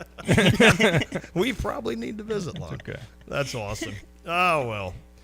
How about this new kid as they keep coming in? Ooh, on the mower beer. Joel, man. After relations beer. Oh, good call here, 309. A beach beer. Of course. A lot of times they don't let you drink on a beach. I don't think you're supposed to. Some beaches, I think, have different rules about it. They do. I think they really frown upon, like, the glass bottle. Yeah. But that's the other thing that's confusing is all of the Corona commercials seemingly are on the beach. Yes. But then you're not allowed to have it. Corona in a glass bottle on the beach. I'd bring it anyway. I'm with you. Brian said my buddy told me I should switch from Stag. He's drinking Stag. I think you drink Stag if you're diabetic. There's no sugar in it. Anyway, to Michelob Ultra because it tastes better. The last thing I need is for beer to taste any better and go down even faster. Yeah. They're so true. Can I tell you real quick my spring break story? My Key West. Yeah. So we're all 21, so we're legal to drink. We drive from Carbondale to Key West, right? Whoa. So we get down there, and we get down there like a little bit later at night. So we're not going to the beach that day, but we're going the next day. So we all get up early. We took 12 cases of beer with us in a van. We rented a van from somewhere, I think Vogler Ford or something down in southern Illinois. So we've got 12 cases of beer with us for the ride down because obviously they don't sell beer in Key West, I guess. But we go down to the beach, and about every, I kid you not when I say this, about every 10 feet there is a sign that says no alcohol on the beach. But, of course, we look out and see, and Key West does not have a lot of beach. That's the one part about Key West. It's not a big area to go and sit on a beach. It's just, there's not many of them down there. So what beach there is, there's all sorts of college kids on. Well, you know what they're doing, right?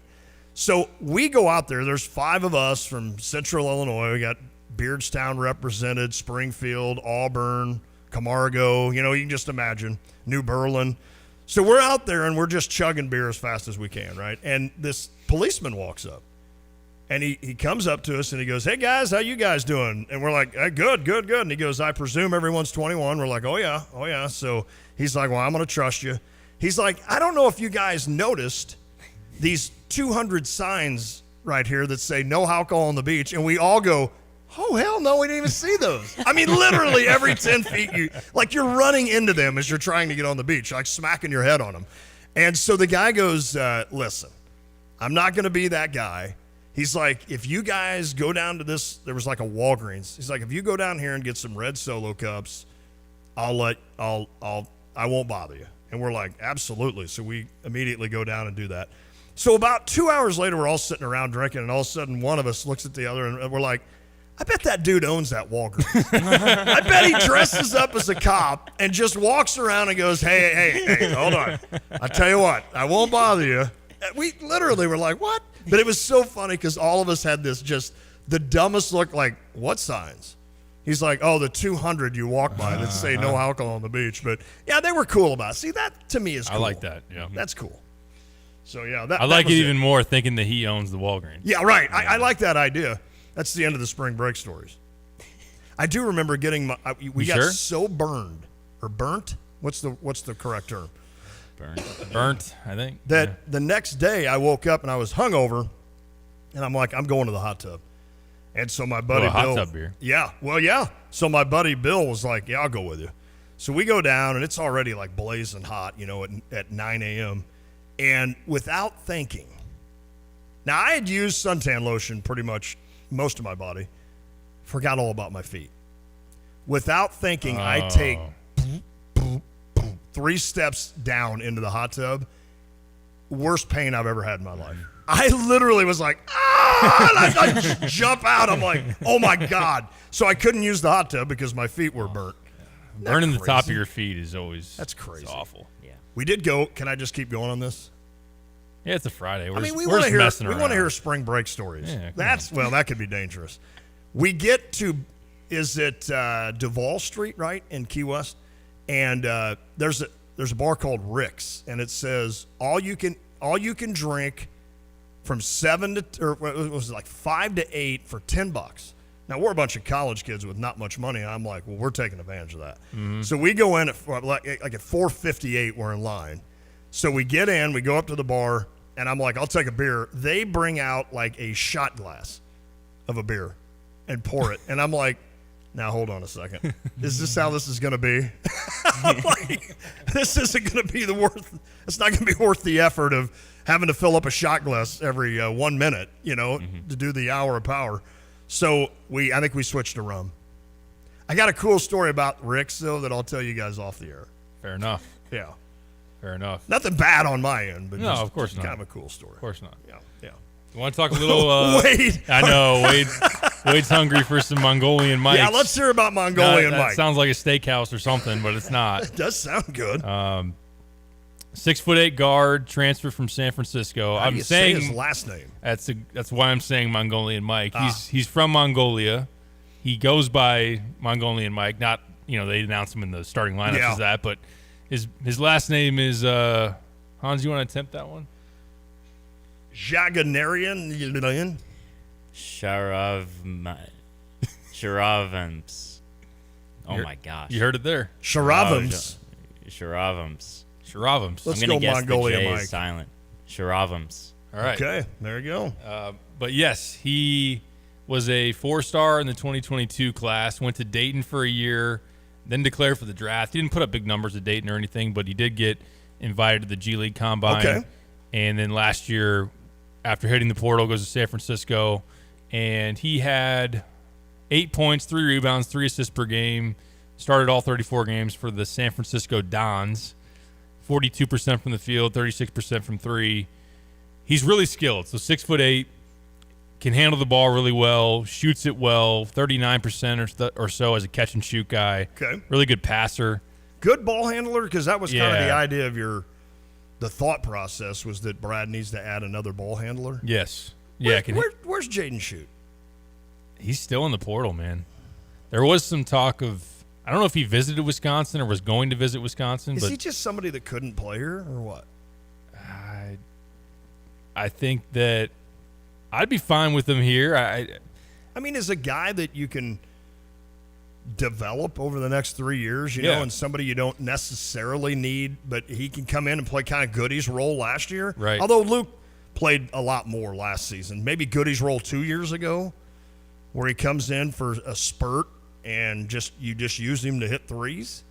I don't know. I'm like, why we're like chasing down guys from Mongolia, and we got a guy from Yorkville Christian right up the road. Now, of course, he shunned you, I guess. He did.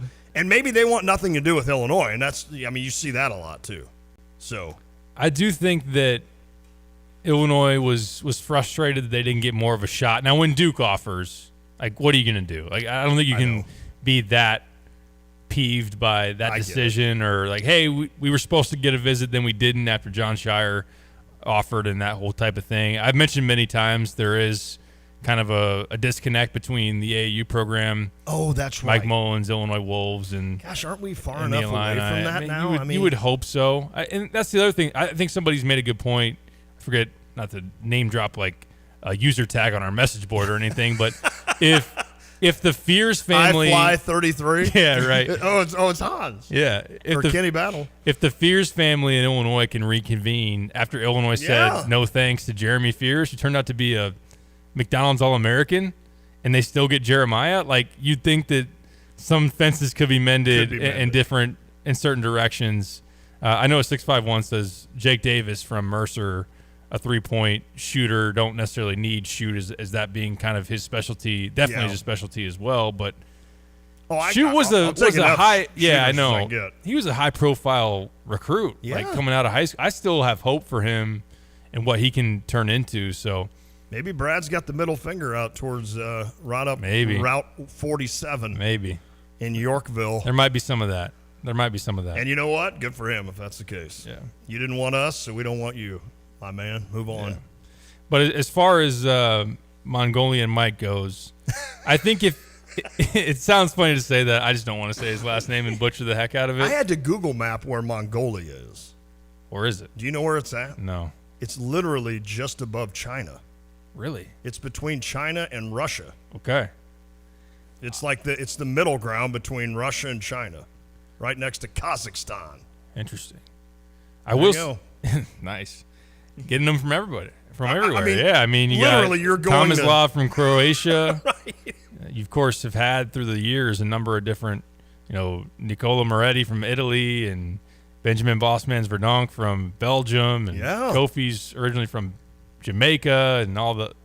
There's a lot of talent out there. Big time. I think if we were just looking at him in the context of who he is as a player and what he could be, like, he's got an exciting skill set, a decent amount of upside. Does need to probably continue to develop his body, and he's rather slender, so you maybe could say, if he gets to Fletch and spends 2 years here, he could be a pretty good player.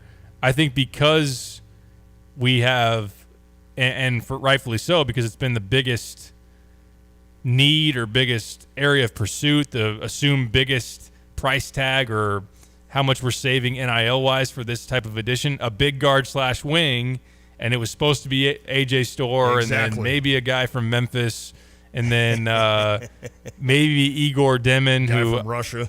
Isn't going to happen now. Okay. You're certain of that? I'm pretty confident. Okay. Yeah. Do you think he is not coming to the States? I think he's going to a different school. Oh, okay. So he's coming to this area? I think BYU is a school that is very much in the mix. I think that Arkansas potentially, but I've heard BYU recently. That's the one I've heard the most recently. Things that don't make sense for 1,000, please. Apparently, this young man, a lot more than 1,000, who ended up as an NBA draft lottery pick, decided to go to BYU over these other elite colleges. Who is Igor Demin? That's correct. Somewhere, the handshaking meme, or do the Russian lottery pick Mormons. What is Sean Bradley kicking in here? I mean, how do they have? How does BYU? I don't know. The Mormons coughing up some cash. Sounds like it got really expensive, like Over $1 million. Over $1 million, maybe over $1.5 million. Wow. And wonder what the record is for so far for NIL. It's a good question. I don't know. There's no way to find that out. It's not public record, no. I mean, there were rumors that Cliff Amore was offered $2 million by somebody, which I don't know if I fully believe that. Don't that. make sense for $500. I don't know if I believe that one. Honestly, that just seems too much of an inflated number. But Illinois is going to play him this year. Yeah, Alabama. At Alabama. Yeah. $1.5 million. Of course, he's not making money, correct, in Europe? As of right now, no. But he would be up for a payday either to move up to Real Madrid's A team. Oh, is that how? Can I ask you that, like how that works, or will we as in America, back-to-back world champs, will we begin to draw more players like this because they can make money over here? Yeah. But I thought, could Zach Edey make money here? He could. There are rules about how to and things you got to navigate via NIL. So I think the bottom line, the way I've read it most recently, is that the player has to collect the money outside of the United States if he's not a U.S. citizen. Hence the reason Purdue went to Toronto to play a game. Yeah, see, they do that type of stuff. Yep. Or I think Kentucky last year played in the Dominican Republic. So you can do those type of things to help get guys money who aren't from the United States. So shady, isn't it? I mean, you got to – and let's be honest, like even if you didn't want to go through jump through the hoops to do it the right way, you could just give them the money. Like that stuff happens. Correct. Stuff happens. It's been happening for a long time. Yes, it has. But, yeah, so there are, again, hoops to jump through, things that you have to do, most notably. Like the Sydney Brown and Chase Brown from Canada had to, I think, be in Canada and do some things to then get their NIL versus when they were on campus type of thing. Got it. It's dumb. It's dumb, but it is what it is. Andrew wants to know about Cam Christie. Another Illinois Wolves product, man. I think that's another instance where you have him coming from that AAU program. Can we all grow up? Yeah. Can we just grow up? Max Christie, older brother, that recruitment was one of those, I know they call it ABI, anyone but Illinois, or above Illinois, however you want to say it. Illinois didn't really get a real chance at him. Now, they were in a different place as a program then versus now, but I just think that the family and the AAU program aren't super high on Illinois, so I'd be surprised if that one works. But again, and don't think this doesn't happen in schools around Atlanta, schools around New York. Yeah. I mean, Illinois is not the only one here that's getting. For sure. I just think that's just grow up. It's kind of how it's been. Now, could it change? Could something change there? Because if you're Cam Christie and you just saw what Terrence Shannon did, and you heard about the money that Terrence Shannon got, why wouldn't you want to go to Illinois and make a big paycheck, be a primary? He could be Illinois' leading scorer next year. They have good pieces around. He'd be perfect. What could be a big guard wing who's really good, and he might be 1 year away from. I know he's going to go through the draft process, but maybe one more season of doing it on a contending team and just take another step forward. He could be really in position to be in a nice landing spot. So he had one bad game down the stretch last season against Northwestern. Other than that, that dude was making 5 threes a game. He was just on fire against Illinois in that game. Yes, he was. In the high nine. Oh. Did Illinois crack 100 in that one? I think they did. Yeah, it's like 192 or something like that. That was when I tweeted out, I'm like, can we figure out a different kind of defense to play? I mean, when Minnesota is lighting you up for 90, you got problems. Yeah. Isn't that weird how Illinois' defense just got really bad and then it got pretty good again? Decent. I don't know that it ever got better. It got better. It got good enough. I mean, they were competitive. Their defense they played against Iowa State. Mm-hmm. I thought they played the first half of UConn was pretty good, even I though agree. UConn missed shots. I agree. I thought they buckled down some in the postseason. That it got better at that end for sure. I'm with you. And Terrence was even though Illinois on the whole on the season was pretty poor defensively, Terrence outside of maybe those first couple weeks when he first came back, he was outstanding on defense. I'm still reeling about about this BYU thing. Yeah, no, it was weird when I first heard their name. I mean, not to go full on, like, sometimes fans pay maybe too close of attention to like Instagram follows and those type of things.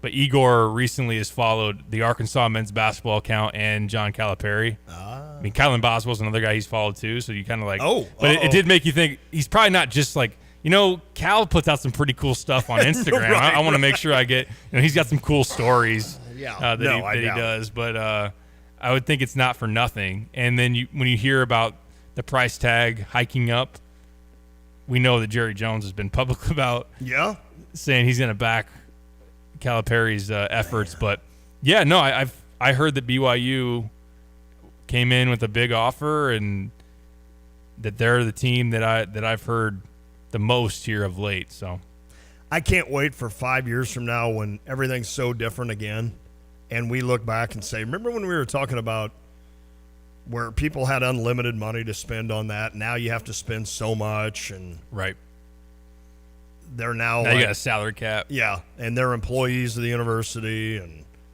I don't know. It'll be interesting. It'll be interesting. I would say on this too, while he's, and this is not like, oh, you didn't want him type of thing, but $1.5 million or north of that for a guy that's going to be 18 years old, you're not going to most likely, in a high likelihood that you would not get your return on investment in that type of a sense. Oh.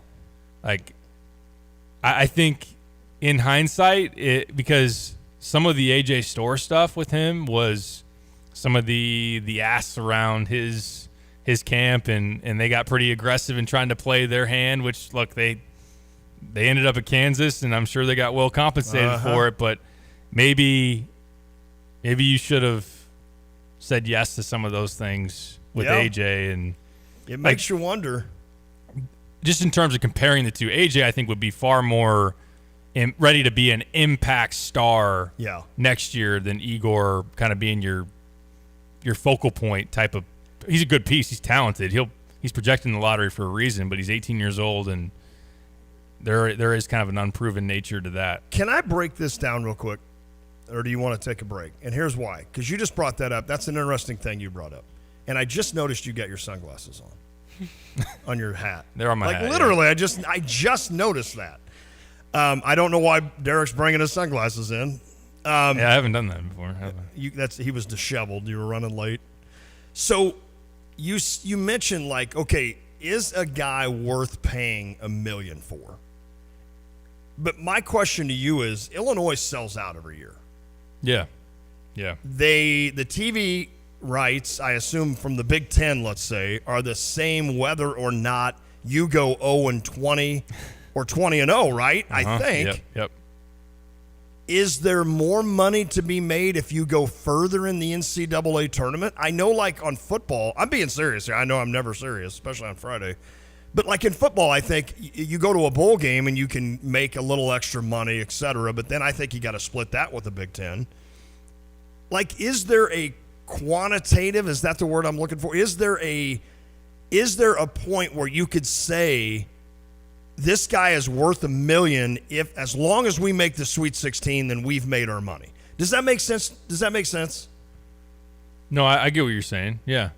Or is it doesn't matter if you pay $1 in NIL, now you're going to suck, or you pay $3 million and you're a national champion, do you still make the same amount of money at the end of the year as long as you sell out every time, like Illinois sells out every time? Yeah. That's a sold out a lot last year. Legit question.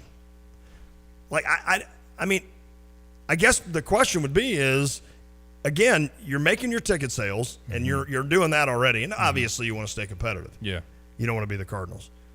But then you're getting, I assume, the TV money from the Big Ten and the NCAA, and I don't know that changes on how successful you are.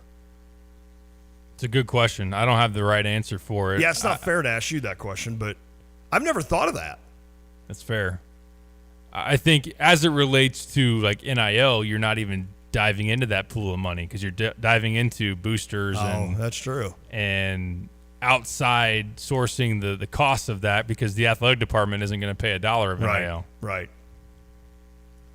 Essentially, you're spending more money to continue to win, which is what it's all about. Yeah. So, yeah, I don't know. I've always thought of that. Like, does it behoove Illinois to say, well, look, we can pay this Denham kid $1.5 million because he could help us elevate our income by another $2 million? I mean, yeah, but again, it's through it's once they have their money through the collective, but it's not. It's not affecting it's Illinois. It's not their money that they're contributing. Correct. They're not losing out on it. Fair enough. Illinois made a lot of money last year in basketball. I would think. They were either the top or top 3. So obviously there are different tiers. Otherwise, everybody would make the same amount of money. Yeah. If you take ticket sales out of it. But if they don't, I mean, obviously that's a big part of it. Yep. I don't know. I've never thought about that. No, that's a good point. 217-359-2255 on the U of I Atlantic Link text line if you want to weigh into what we have hit on. If you got a toast you want to give out for the weekend, because we're going to do that here coming up next. Am I on camera? Did Hans D just fly in from Miami in his white tee and gold chain? I wish. Kind of looks like it. Welcome to Miami. I think it's a compliment, by the way. Yeah, thank you. But all right, are you like drug running now? Oh no! I thought the mics were off. You running any plane rides to Columbia lately? No comment. Okay. What the hell?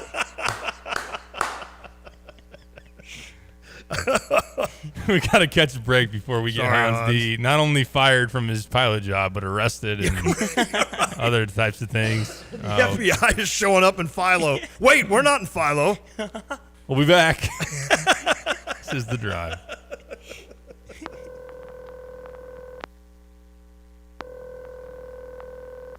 Thank you for choosing 2 Men in a Truck. How may I help you? Hey, we're moving, and I have a strange situation here. We need to be out of our house by 10 a.m., but our closing on the new house isn't until 1 p.m. Is that something you guys do? That's not strange at all. 2 Men in a Truck has completed over 9 million moves. We have a solution for that. Not sure how your move is going to work? Go to 2meninatruck.com to start your free estimate. 2meninatruck.com. Local, personal, trusted. Hi, this is Todd Durakan with First Federal Savings Bank of Champaign-Urbana, and we've been serving Champaign County since 1908. Our institution is safe, strong, and stable. We operate on a foundation of responsible and sound practices, and you can rest easy knowing we're your bank. Rated 5-star superior by Bauer Financial Inc., fast, friendly, and local, with local loan decisions and underwriting. If you're not already banking with us, give us a try, and we think you'll love it here. First Federal Savings Bank, 356bank.com, member FDIC, equal housing lender, NMLS 435120. Mom, she won't stop touching me. Broccoli stinks. Guys, no phones at the table. Family dinner time? Not easy. But you know what is easy? OSF On-Call Urgent Care. When you need convenient, affordable care for minor illnesses and injuries, you need OSF On-Call Urgent Care. Be seen in person or connect 24/7 online when and where you need it. Learn more at osfoncall.org/urgent care. Illini fans, join us in Memorial Stadium as we honor 100 years of tradition with $100 football season tickets. Don't miss a moment this season and lock in your tickets for Homecoming, Dad's Day, and a special rededication of Memorial Stadium on October 19th against the University of Michigan. Experience more cherished moments in Memorial Stadium this season and get your $100 season tickets at fightingillini.com. Every month we celebrate law enforcement at Stevie J Broadcasting. Officer Sarah Links is our law enforcement official of the month from the Urbana Police Department. They say you're a star. Congratulations. Ooh. Oh, thank you. I don't know about being a star, but I appreciate that. Well, you've done this work for a number of years in your patrol. I have. I've been with Urbana for 18. I've been doing this a total of 22 years. What drew you to law enforcement? Right. I always joke and tell people I never wanted to pick out my outfit every day, but actually, I just wanted to help people, and I like to problem solve, and I get a different problem every day to solve. It's never the same. It is never the same. Keep up your great work. We certainly appreciate the vast majority appreciate what police do. Well, thank you so much for having me, and thank you for your support, because we do greatly appreciate it. Well, we appreciate you. Thank you. Officer Sarah Links, our law enforcement official of the month, brought to you by MX Electric. Relax. Call back 217-359-7293. Urbana's Market at the Square has been cultivating a vibrant scene in CU since 1979. Get to know your farmers bringing locally harvested honey, crafts, jewelry, art, fresh cut flowers, plus produce including fresh leafy greens and root vegetables, fresh baked treats, and a wide selection of proteins. Going on now, every Saturday, 7 a.m. till noon, rain or shine at Illinois and Vine, it's Urbana Market at the Square. Find Urbana Market on Facebook or urbanamarket.org. Hey, where are you headed? To Kelsey Furniture in Tuscola. What do they have there? What don't they have there? Living room furniture, benches, chests, love seats, sectionals, tables, bedroom sets, hutches, nightstands, end tables, cabinets, mirrors, stools, clocks, lamps, pillows, rugs, desks, media consoles, patio furniture, Tempur-Pedic mattresses, and more. So, everything. Yeah, probably could have just said that. Kelsey Furniture, quality for less.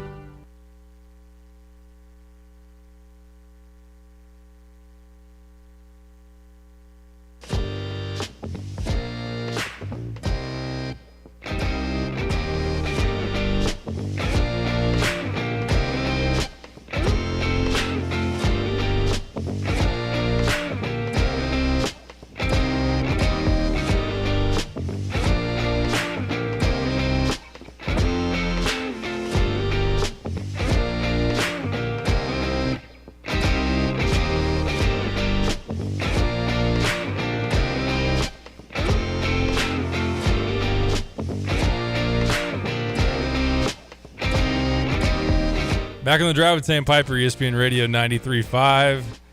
We did get some texts in, Lon, about wanting to hear Tip Ryman for his introductory press conference with the Arizona Cardinals, the third-round pick out of Illinois. I like that Arizona Cardinals polo. You need to get yourself one of those. I know. It wouldn't look that good on me as it does Tip. So that's why they have these models, that are like 6'4", ripped to shreds, and then I get the shirt in the mail, and I'm like, that does not look the same. Right. I don't understand why. The funny part about it's like looking at that chain that Hans has got, and then we order one, like, correct. It doesn't look as good on me. No, it would be silver if I put it on, But Tip, you're not going to hear it here, but when he first sits down, like he looks around the room and he's like, hi, guys. And he's like such a nice guy. He's such a nice guy. Listen, Arizona, I felt like reached for Tip Ryman, but it's ridiculous. Like his numbers that he put up in the combine and such were as good of tight end numbers as there has been since the 80s. So what'll make me mad is if he goes to Arizona and all of a sudden he starts catching passes, and I'm going to be like, why were we not? I still haven't let that go, man. I mean, Barry Lunny joined the Arizona Cardinal podcast that I listened to, and he said, he goes, don't shred Tip because of his pass, or because of his stats. He's like, a lot of that was my fault. I'm like, well, somebody's fault, but I don't know. But again, and that's kind of the gist of this is a lot of people around the league are saying, why did you spend a third-round pick on a guy that caught 19 passes? I mean, but look, the tight end has become such a dynamic force in the NFL, and obviously the Cardinals have a good one in Trey McBride, who's going to be, he caught like 70 passes last year. He could get up to 100. But they want to run the football, and if you get two good tight ends that can, one catch, one really maul somebody, I think you're in pretty good shape. So no, I definitely agree with that. I mean, it has become a really premium position. It really has. It separates people when you've got either two really quality options there, or obviously the next tier of like a Travis Kelce, George Kittle, Mark Andrews type. But like I said, I asked Joey Wagner when we had him on a couple weeks ago around the time of the draft of like, what's fair? Like, what's fair to say about Tip Ryman versus what he could have done at Illinois versus, I don't know, maybe it just wasn't in the cards, or there's more to it, like as far as the blocking that is part of his projection or why he's drafted so high. But it's frustrating when you know where Brett Bielema comes from, right, at Wisconsin and being part of the Iowa programs that have traditionally done really well with tight ends. Illinois could have used another target outside of Isaiah Williams that got more work and those type of things. We know that a tight end can be a quarterback's best friend, really well utilized out of play action, those type of things. So it makes no sense. If he goes and pops with Arizona, which I'd love to see it happen. Oh, I agree. And I know you would, especially. Yeah. But it will be one of those head scratchers, and like they don't want to mess up by not feeding him a little bit more. Amen. But I don't know. There's nobody in their right mind saw Tip Ryman go in the third round. No. So no doubt. Yeah, no doubt about it. But let's hear from the former Illini and new Arizona Cardinal. Let's go. Courtesy of his introductory press conference. Here's Tip. Talked to Coach Lenny, and he said that you control the C gap. Is that just a mentality thing, kind of following up on your last answer? Yeah, and that's something we preached a lot in the tight end room, was that we own the C gap. It's like on Keys to Victory every week was one of ours had to be like own the C gap, and so that's drilled into your head, and they did a really good job of that. And then in my mentality, it's like if I'm owning something, so no one can step there. So just making sure that I accomplish my mission. They do these measurements of all these athletic gifts. I'm sure you've seen this, where you ranked really high over all the tight ends that have ever been measured since the late 80s. Mm-hmm. Do you feel like sometimes you're underestimated over how athletic you are and what you might be able to do when people say, oh, that's the blocker from Illinois? Yeah. Yeah, I mean, but that's okay. If you look at me just like a big white dude from the Midwest, like you just probably a good blocker, can't really move, it's fine. But all these awesome opportunities, just like you're saying, to prove people wrong and prove myself right. So it's something I'm fine with. I like to earn stuff. So you got a chance to show some catching ability at the Shrine Bowl. And the Cardinals mentioned that to us, Dave Sears especially.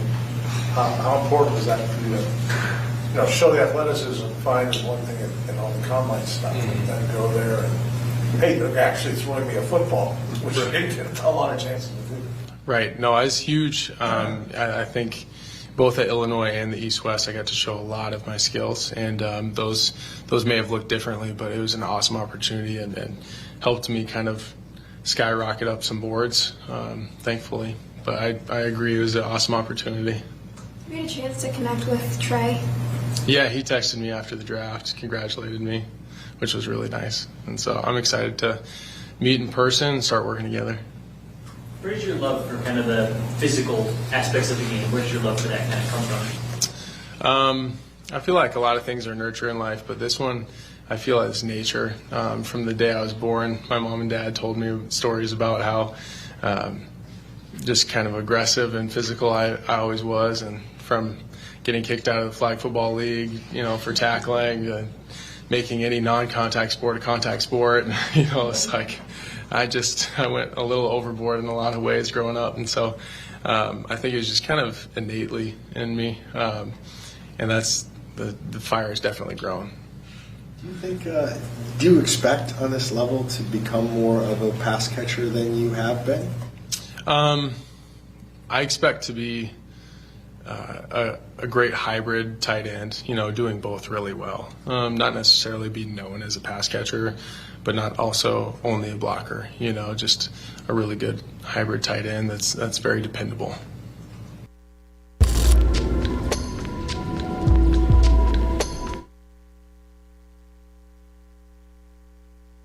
Local people and local decision making. Hi, this is Ryan Heiser, President and CEO of Fisher National Bank. We are a locally owned community bank that has served the area since 1955. Fisher National is rooted in the communities we serve. We pride ourselves on providing financial resources that match or better the mega banks. We are your friends and neighbors who are involved in your communities and take a vested interest in seeing our customers thrive and prosper.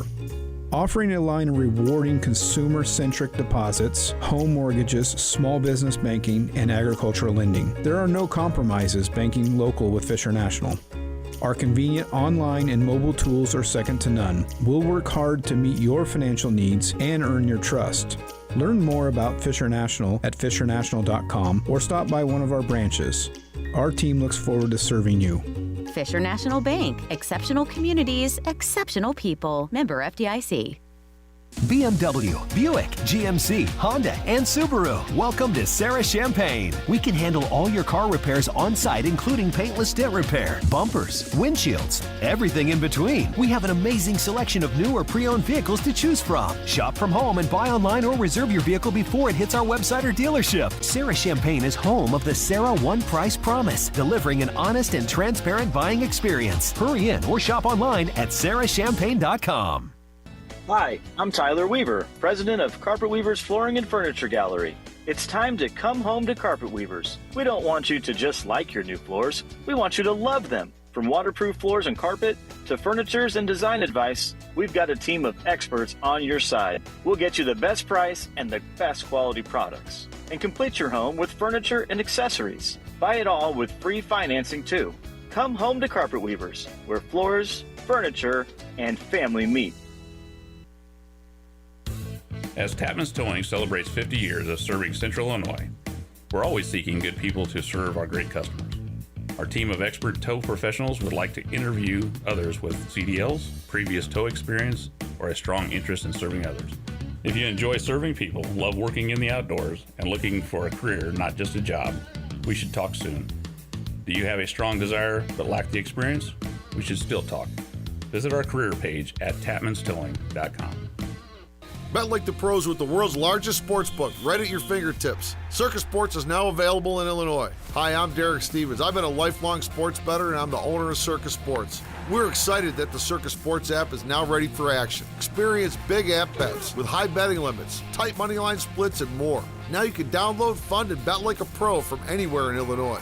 Download your new bookie today at circusports.com. If you or someone you know may have a problem with gambling, call 1-800-GAMBLER or text ILGAMB to 833-234. A slap of the bat, high fives at the plate. They're all celebrated at Pia's Sports Bar and Grill after the game. Super beer specials, great drinks, big screen TVs, and fun food all await you at Pia's. Whether it be Pia's delicious wings, the big pork tenderloin, or Pia's famous Grand Slam or Slugger Burger, you'll find all your favorites available until 11 p.m. Chill out at Pia's in the beer garden and enjoy being served by a great staff. See you at Pia's, Springfield and Mattis, Champaign.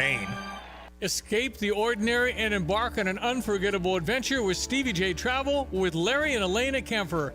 Hi, it's Stevie J. Picture yourself aboard a small yacht departing from the enchanting city of Dubrovnik, Croatia. As the gentle breeze carries the scent of the Adriatic Sea, you'll set sail toward the captivating Dalmatian Islands. Over 10 magnificent days, immerse yourself in the Mediterranean lifestyle where every moment is a celebration of beauty and tranquility. Explore hidden coves, swim in crystal clear waters, and stroll through seaside villages. With Stevie J Travel, every detail is taken care of, from luxurious accommodations to delectable onboard dining experiences. Relax on deck as the sun dips below the horizon, painting the sky in hues of orange and pink. This is more than a cruise. It's a journey of discovery and delight. Escape to paradise with Stevie J Travel. Visit StevieJTravel.com. That's StevieJayTravel.com for details. Your Mediterranean adventure awaits. You've heard about the doggy bag, right? From Bulldog Disposal Muhammad, a 6 cubic yard canvas bag that can be used for easy cleanup instead of a big dumpster. The one-time use bag is now available and you can save the delivery charge. Get the doggy bag at Do It Best Hardware in Champaign at 107 West Springfield. So fill up the bag, call Bulldog Disposal, have it disposed of, and you'll be organized. Go to bulldoggybag.com for all the details. That's bulldoggybag.com.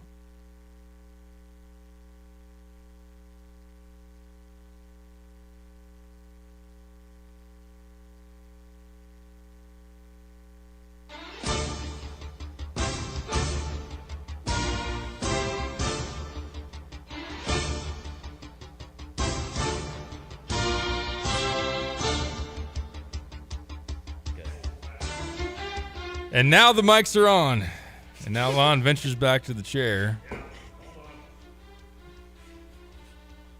I'm here. We're getting a little sloppy on a Friday. It's all good. Yeah. We're checking out already. We're already halfway to Illinois Field. It's all good.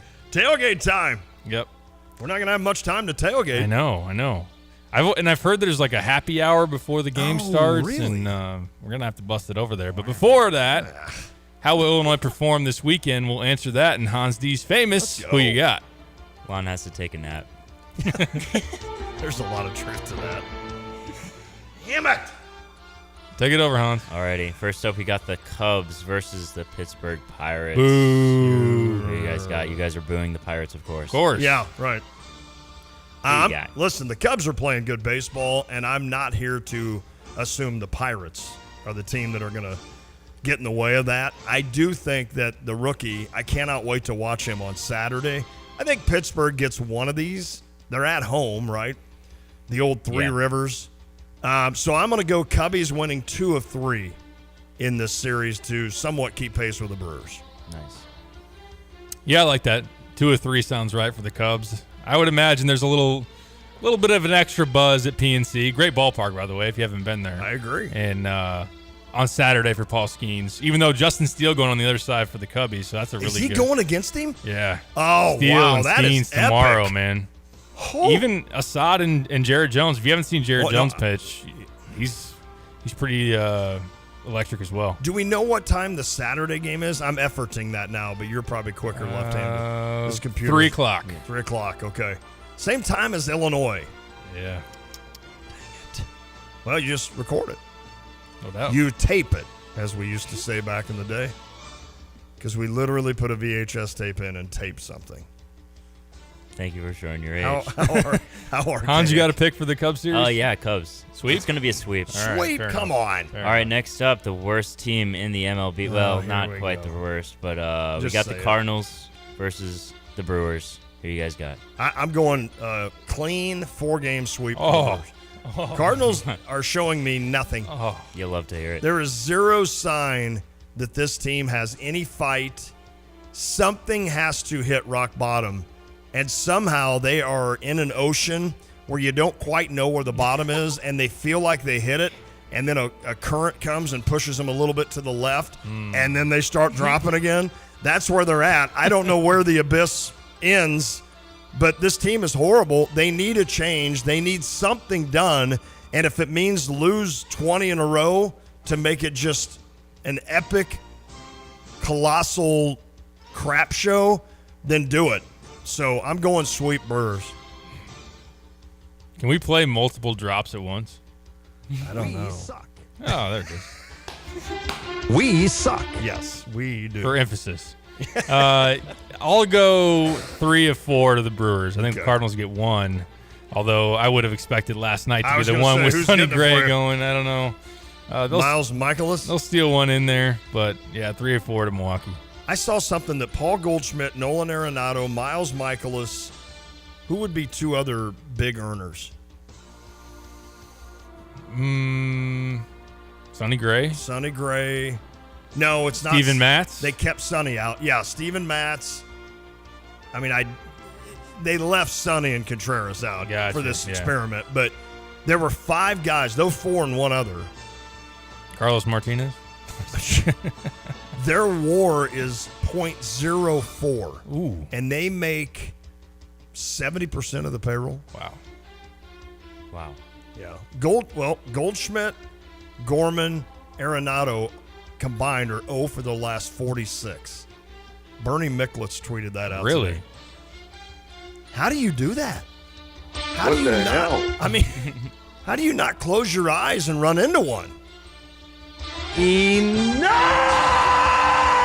Oh, man, that was back when my voice was still good. And if you're wondering, Lon, you can watch this game tonight at 7 p.m. or Saturday at 6 p.m. No. Just so you can watch No. your miserable Cardinals.